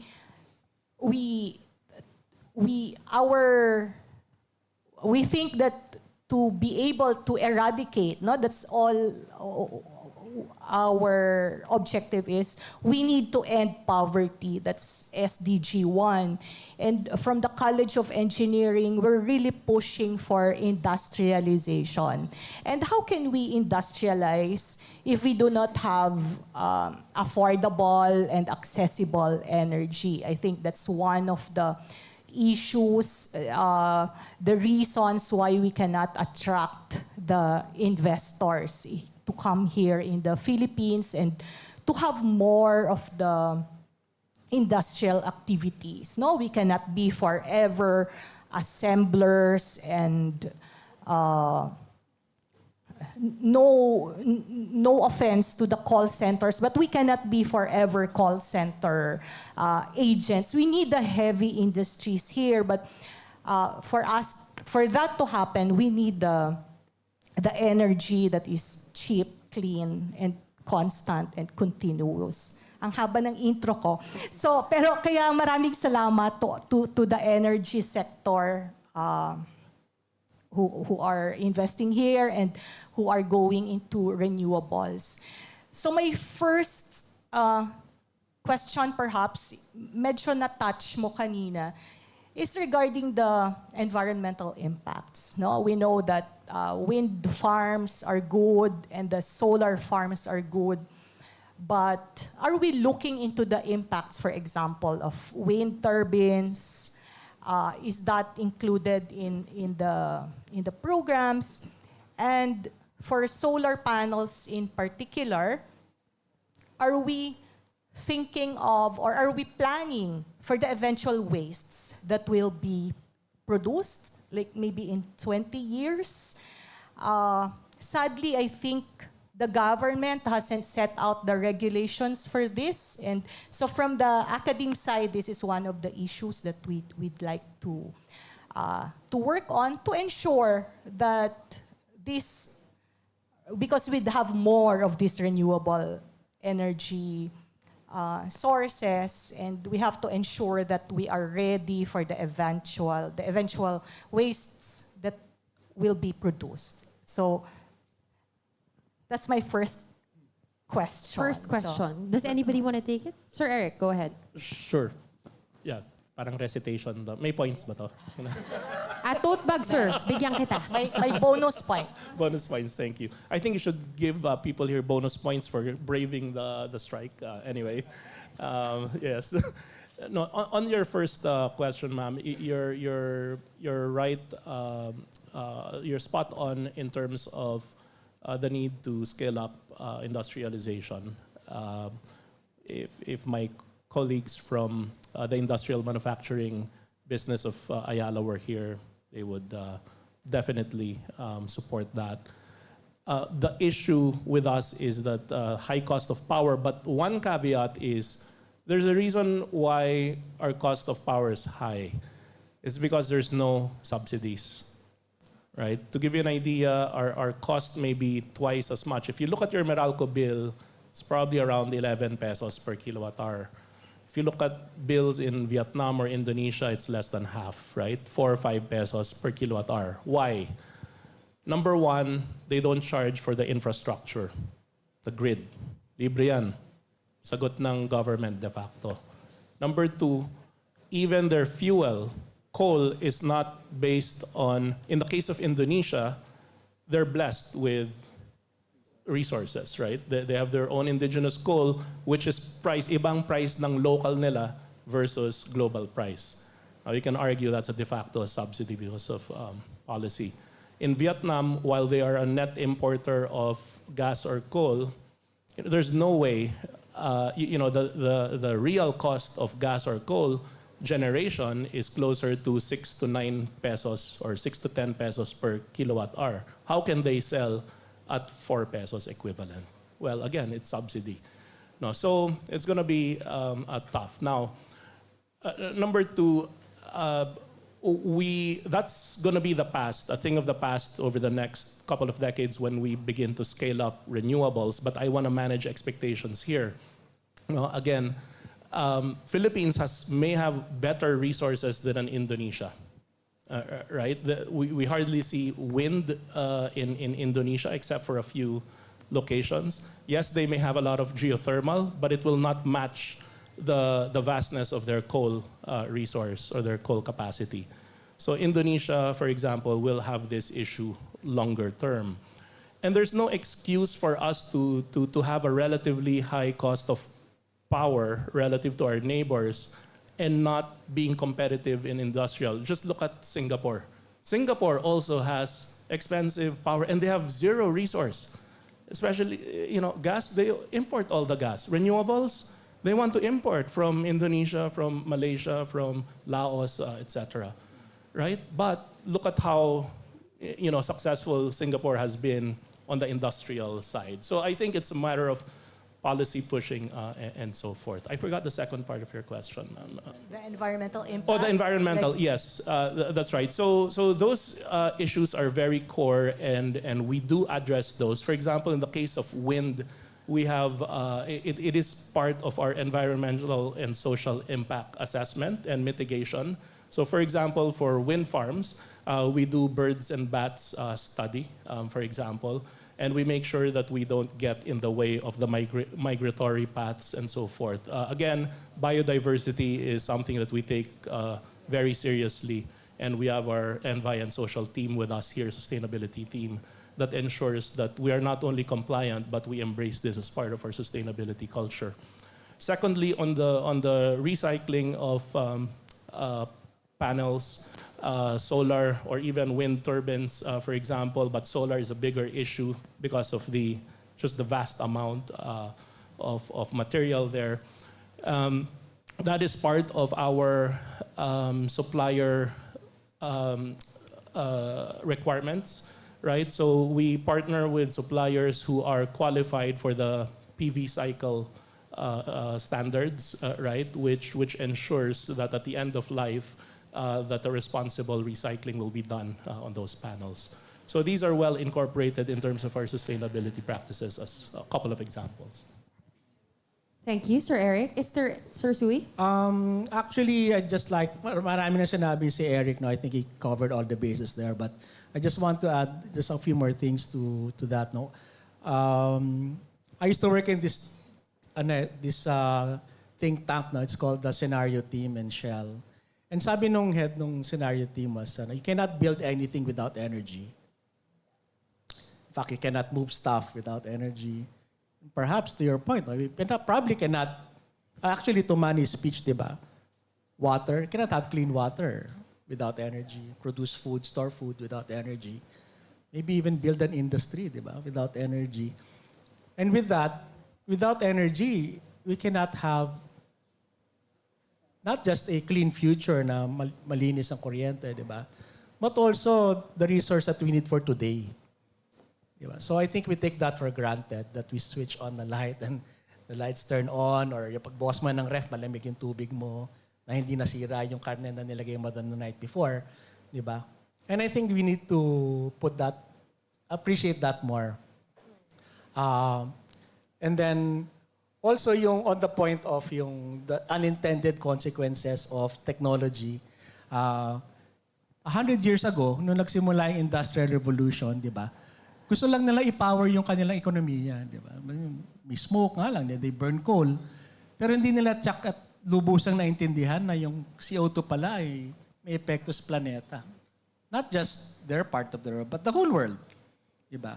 And with that, I guess as we embrace more varied and a more diverse and hopefully a cleaner energy system for the Philippines, no?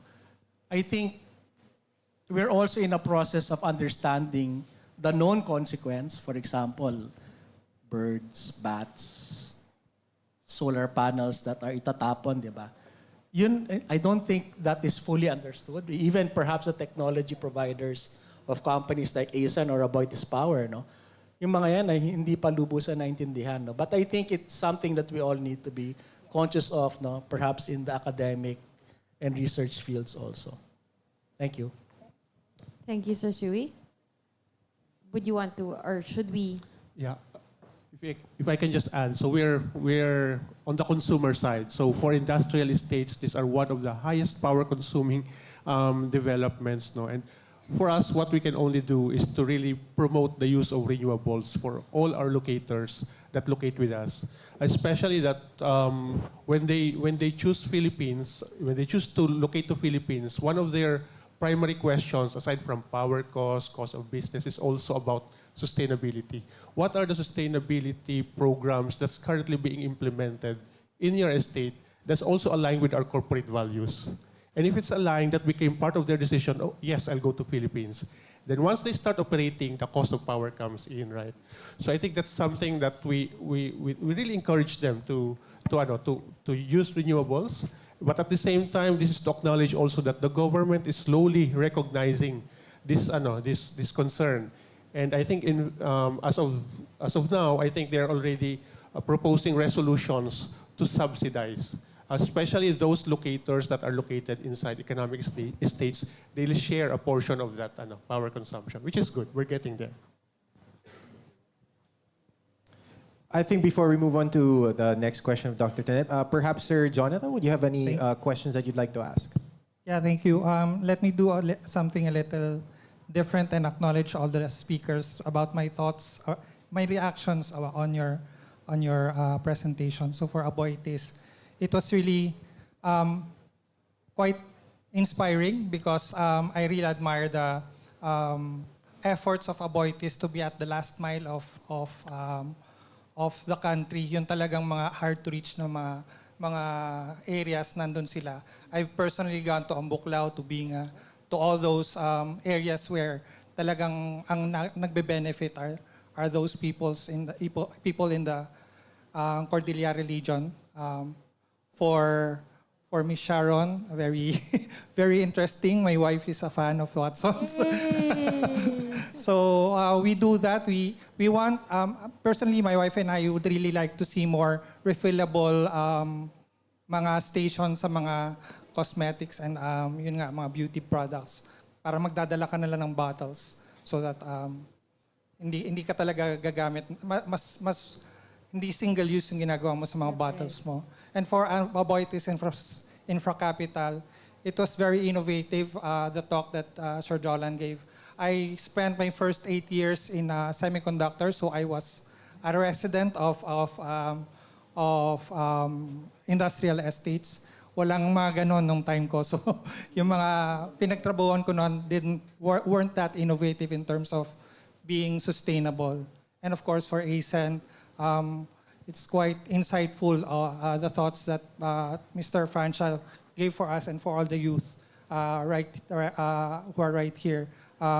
Yung transformation nila at such a short amount of time to transform themselves from zero to partly renewable to fully renewable was very insightful. And if they can do it, I think we can all be inspired by that. So now my question. Yung question ko, I think we can all agree that the SDGs are interlinked. There are interlinkages between all the SDGs. So for example, SDG 7 can be interlinked with what we were talking about in the morning kanina sa SDG 12, which is responsible consumption. So Ms. Sharon was very eloquent about that. My question may be related to Dean Tonet's question. We understand that there's plans for the energy sector to recycle maybe their solar panels and wind farms. But what I was thinking was that, is there any plan for you to also involve the local communities in that? For example, the MSMEs that can partake in the recycling or upcycling of those panels when the time comes, so that they can also be job generating. Because I heard Sir Eric say that it's part of the commitment of their suppliers at end of life. So is there any thoughts on that for that? Sir Eric? Yes, no, definitely, and in a meaningful way, we're already doing that. For example, in our solar battery storage plant in Alaminos, Laguna, where during construction we did upcycle those plastic waste from solar and what I mentioned earlier into eco bricks. We sustained that even post operations or during operations, post-construction. We have a program that involves the local communities to continue that momentum. This time, aggregating or having a system for local waste management and recycling. We will obviously incorporate that as and when the time comes when we need to recycle those panels in collaboration with our suppliers who are committed in this PV cycle. We will have an experience for the first time in the wind turbines as well. We're learning from the US. Part of the reason why the benefit of being abroad is to learn in advance. So for example, our platform in the US is specialized on repowering older wind turbines. So we will learn from there responsible ways of recycling those older components, right? Perhaps also engage with the local community for job creation and so forth. We will learn from there. Northwind, which is the first wind farm in Southeast Asia, will be the first. That's the oldest wind farm here. It was put up in 2005. So 25 years, 2030 or even before that, we could already think of repowering. So it's forthcoming. We don't have to wait for 2040, 2050, but definitely these are going to be a part of the blueprint. Okay, Ma'am, Dean Tonet, meron ka pa bang tanong? Marami pa. Pero, sige, kung wala nang... okay. Meron. Go So, ahead, Dean. awatin mo lang pag wala nang time. Pero I'm going to ask, siguro, this is for Watsons and Aboitiz Infra. I was just wondering, we have this notion that when something is... We consider as sustainable, like for products, isn't it more expensive? Have you noticed how recycled paper is more expensive than the virgin white paper? So I was just wondering, for example, you said in the Yes. products, so how are you able to market that? Or I'm also thinking of the general, we all need profits, right? I mean, we have to keep the business going. So I was just wondering, does this mean less income, less profits? And the same with Aboitiz Infra. Are the rents, like your locators, would the space be more expensive in your smart industrial parks? Yeah. Okay. So. Yeah. Ms. Sharon? Yes, actually, ma'am, you are on point. No, from our own research also that we do amongst our customers, one of the key barriers of our consumers transitioning to sustainable products is that perception that it's going to be more expensive for them.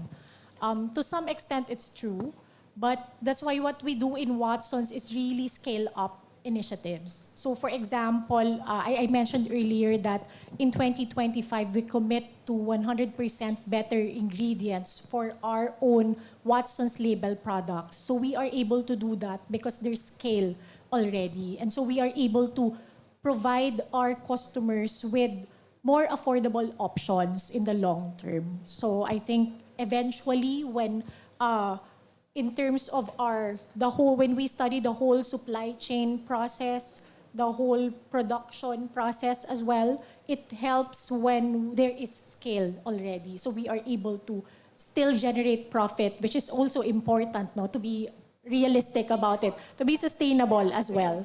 So that's the goal, to provide our customers with more, with a range of options from affordable to premium. We can give it to them. Yeah, I think for developers like us, you're correct, ma'am. If you're going for sustainable practices and you're going to comply with all these global standards, the product will be more expensive, and it is.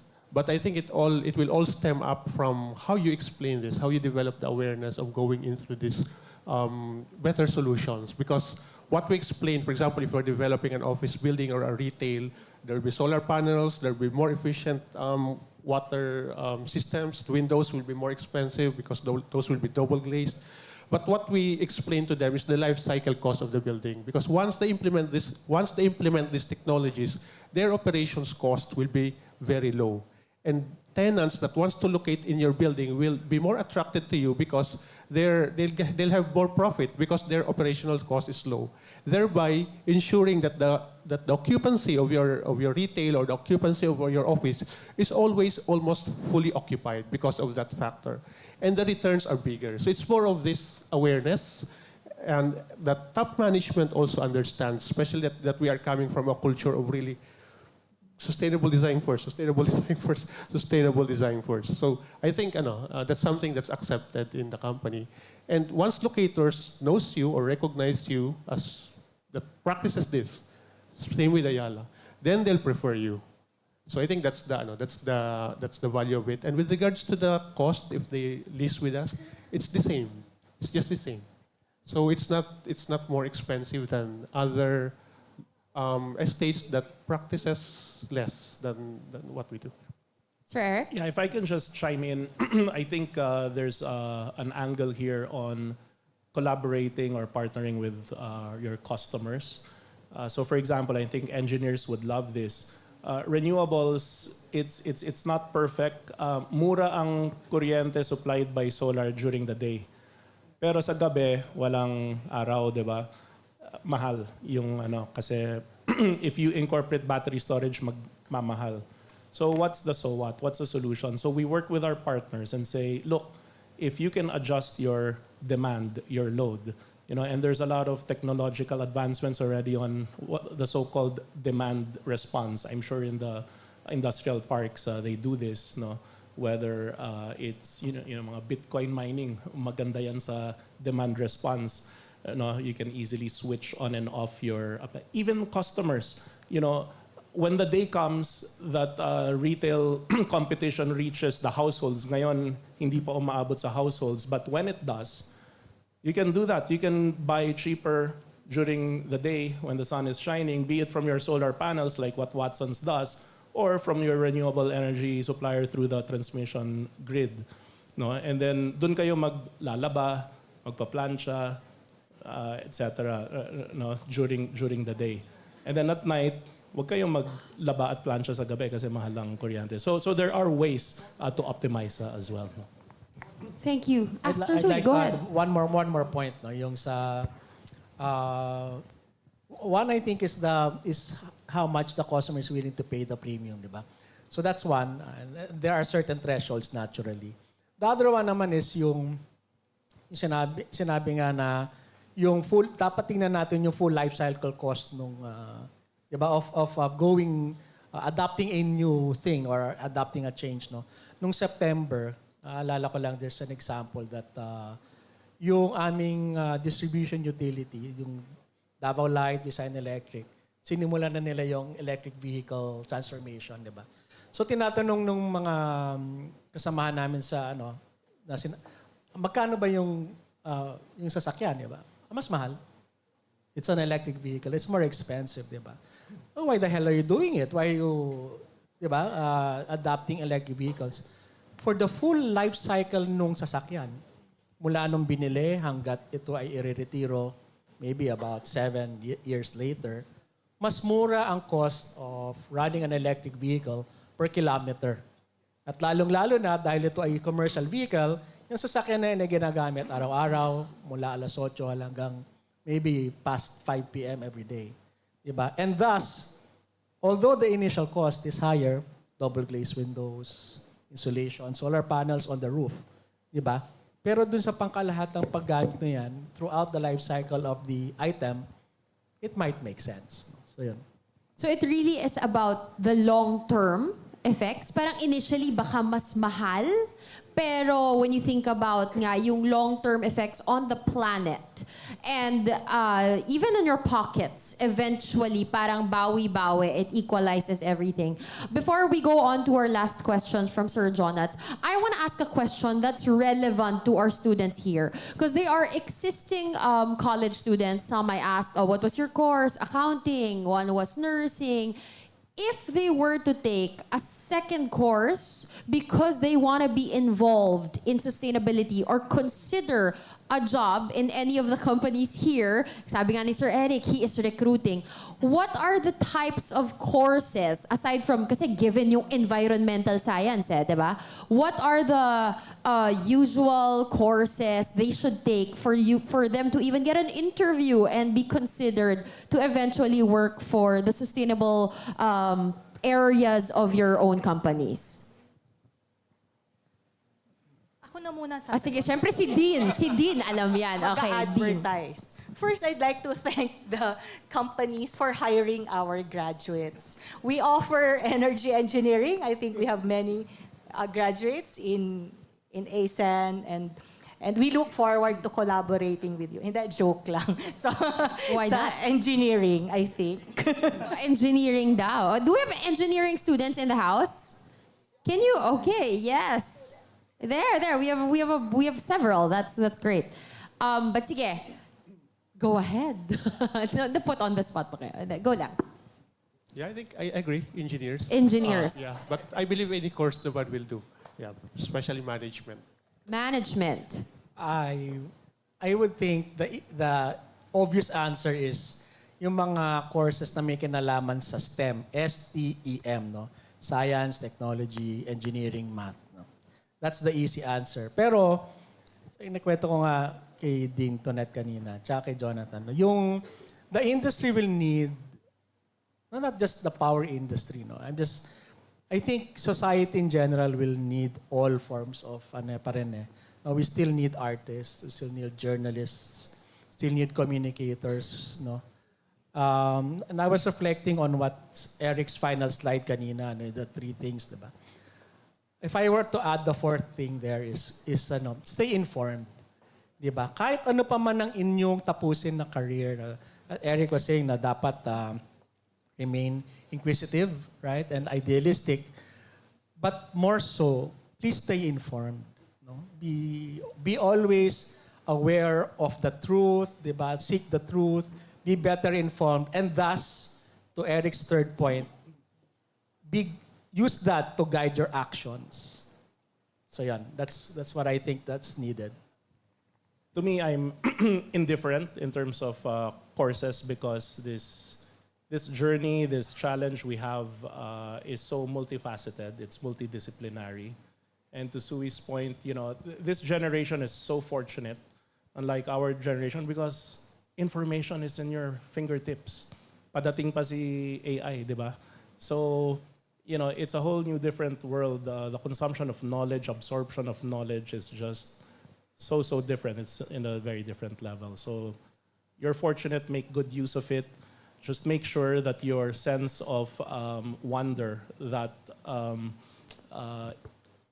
sense of inquiry, asking the right questions, and ability to connect the dots is there. Just have a solid foundation on the liberal arts, asking the right questions, connecting the dots, analyzing, and the bias for action.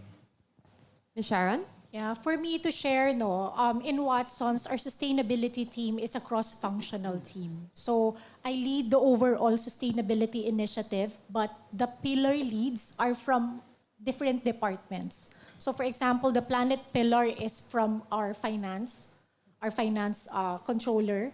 The customer pillar is led by our customer director, and the people pillar is from our HR. But within their subgroups, it's multifunctional.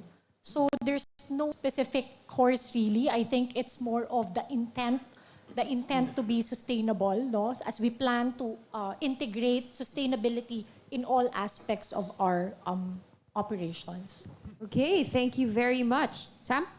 Yeah, I think we have one last question from Sir Jonathan. Sige. So, thank you. Thank you very much. So, that's why I also like the theme or the motto of Manila Bulletin. If not now, when? Di ba? Parang yuping-yupi, di ba? If not us, who? If not if not here, where? Di ba? So, maybe my question is this. We're all on our sustainability journeys. All of us did not start at the same place. We're not at the same place right now. So some of you may be just starting. Some of you may have started. All of us have started. So maybe my question here is for us to all understand, and this is for everyone. Given that Yusek Fragasa in the morning said that we're not really the ones contributing, but we are the ones being affected, why should we embark on this journey of sustainability? We're not contributing emissions, but we're the ones being affected. So that's a question. Before you answer that, itie in nyo na rin yung final thing that you want to say to all our students here. Yes, wow. Okay, yeah, thank you for that. I think in terms of driving sustainability, it's very important for an organization to really know your purpose, why you are doing it. It's not a question of whether you are contributing, but what is the end goal? That is to protect our planet for our future generations. So I think that it boils down to that. We're one community, so that it's important for us also to contribute, do our own contribution in the protection of our community, our customers, and our planet. So that's it. Thank you. Ma'am Sharon, go ahead, sir. Yeah, if I may. Sir Jolan. Pila na. Yeah, so I think sustainable practices, environmental protection, let's always think that it's all about life preservation naman talaga. It's more of protecting our future grandchildren, di ba? So it's like a house na natutulog sila, waiting for them to wake up years later. And ngayon pa lang, binubugan mo na ng usok, di ba? Yung bahay. So pagising nila in the future, bakit, di ba? Bakit grandpa, di ba? Bakit lolo, bakit lola? So we don't want them to come to that point. So that's why we need to do this now. If not now, when, di ba? So we really need to do this now. It's really about, of course, environmental protection, but this is life preservation. Sinabi ba ni Yusek kanila ilang percent ng CO2? And, It's about half of 1% of the world CO2 emission comes from the Philippines. Half of 1%. Di ba?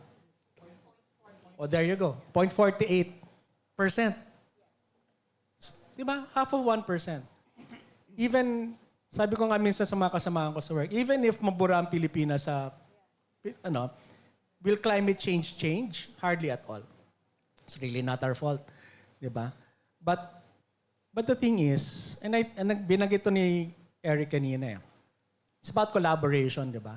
We need to do our part in all of this. It's also that spirit and mindset that we all need to have because it's our shared planet. And finally, I think our country is in a different. Marami kasi mga bansa na nangunguna, di ba? Na unahin, 2030, net zero na ako. 2040, net zero na ako. Di ba? Yung bansa natin, palagay ko, we are in a different time scale. Di ba? Tayo umuunlad pa lang eh. Lumalaki nga ang ating ekonomiya, di ba? We need more of this energy. We need more refrigerators. We need more education. We need more jobs, better jobs, more stable jobs, right? At dahil doon, palagi ko, yung ating pag-unlad has to be given a chance. It has to have its own timeline. And thus, perhaps, yung mga net zero na yan, it will probably happen to us, but only at a later time. No?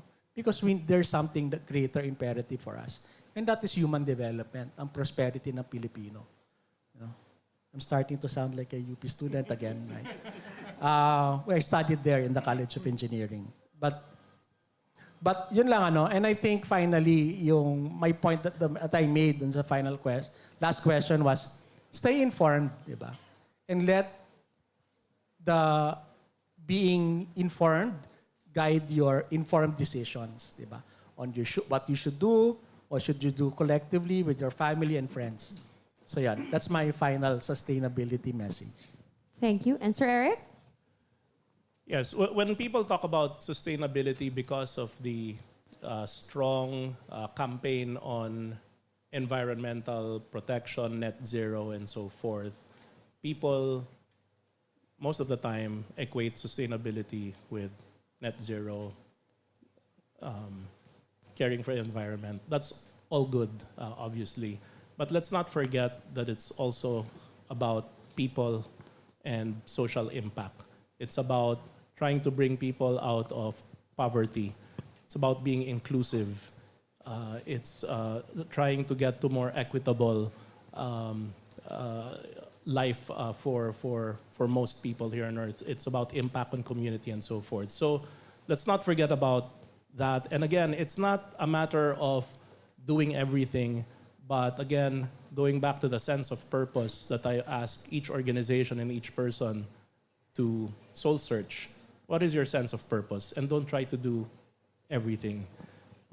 Try to pick one or two very tangible, specific things, and that's what you collaborate on. And again, have that bias for action and that burning passion. Thank you.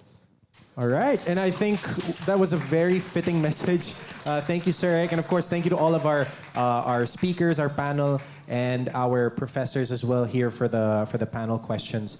So I think at this point, we'd like to take the opportunity to have a photo op with our panel.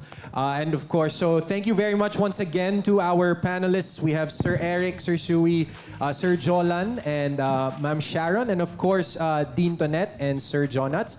We'd also like to call on stage for the photo op from the Manila Bulletin team. We have Sir Philip, the Manila Bulletin Sustainability Forum project lead. We also have Jordan Tan, the head of business development of Manila Bulletin, and Miss Irish Lorenzo, the head of M-Brand. If we could invite you all as well to join us on stage for the photo op.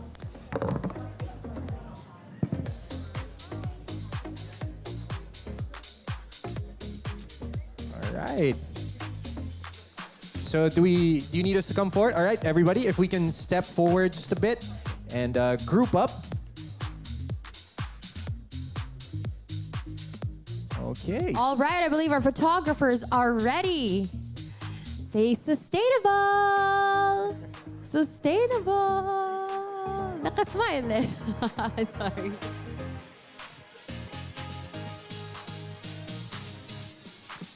Up. Okay, yeah, we're just clearing the clearing the seats at the back. Okay.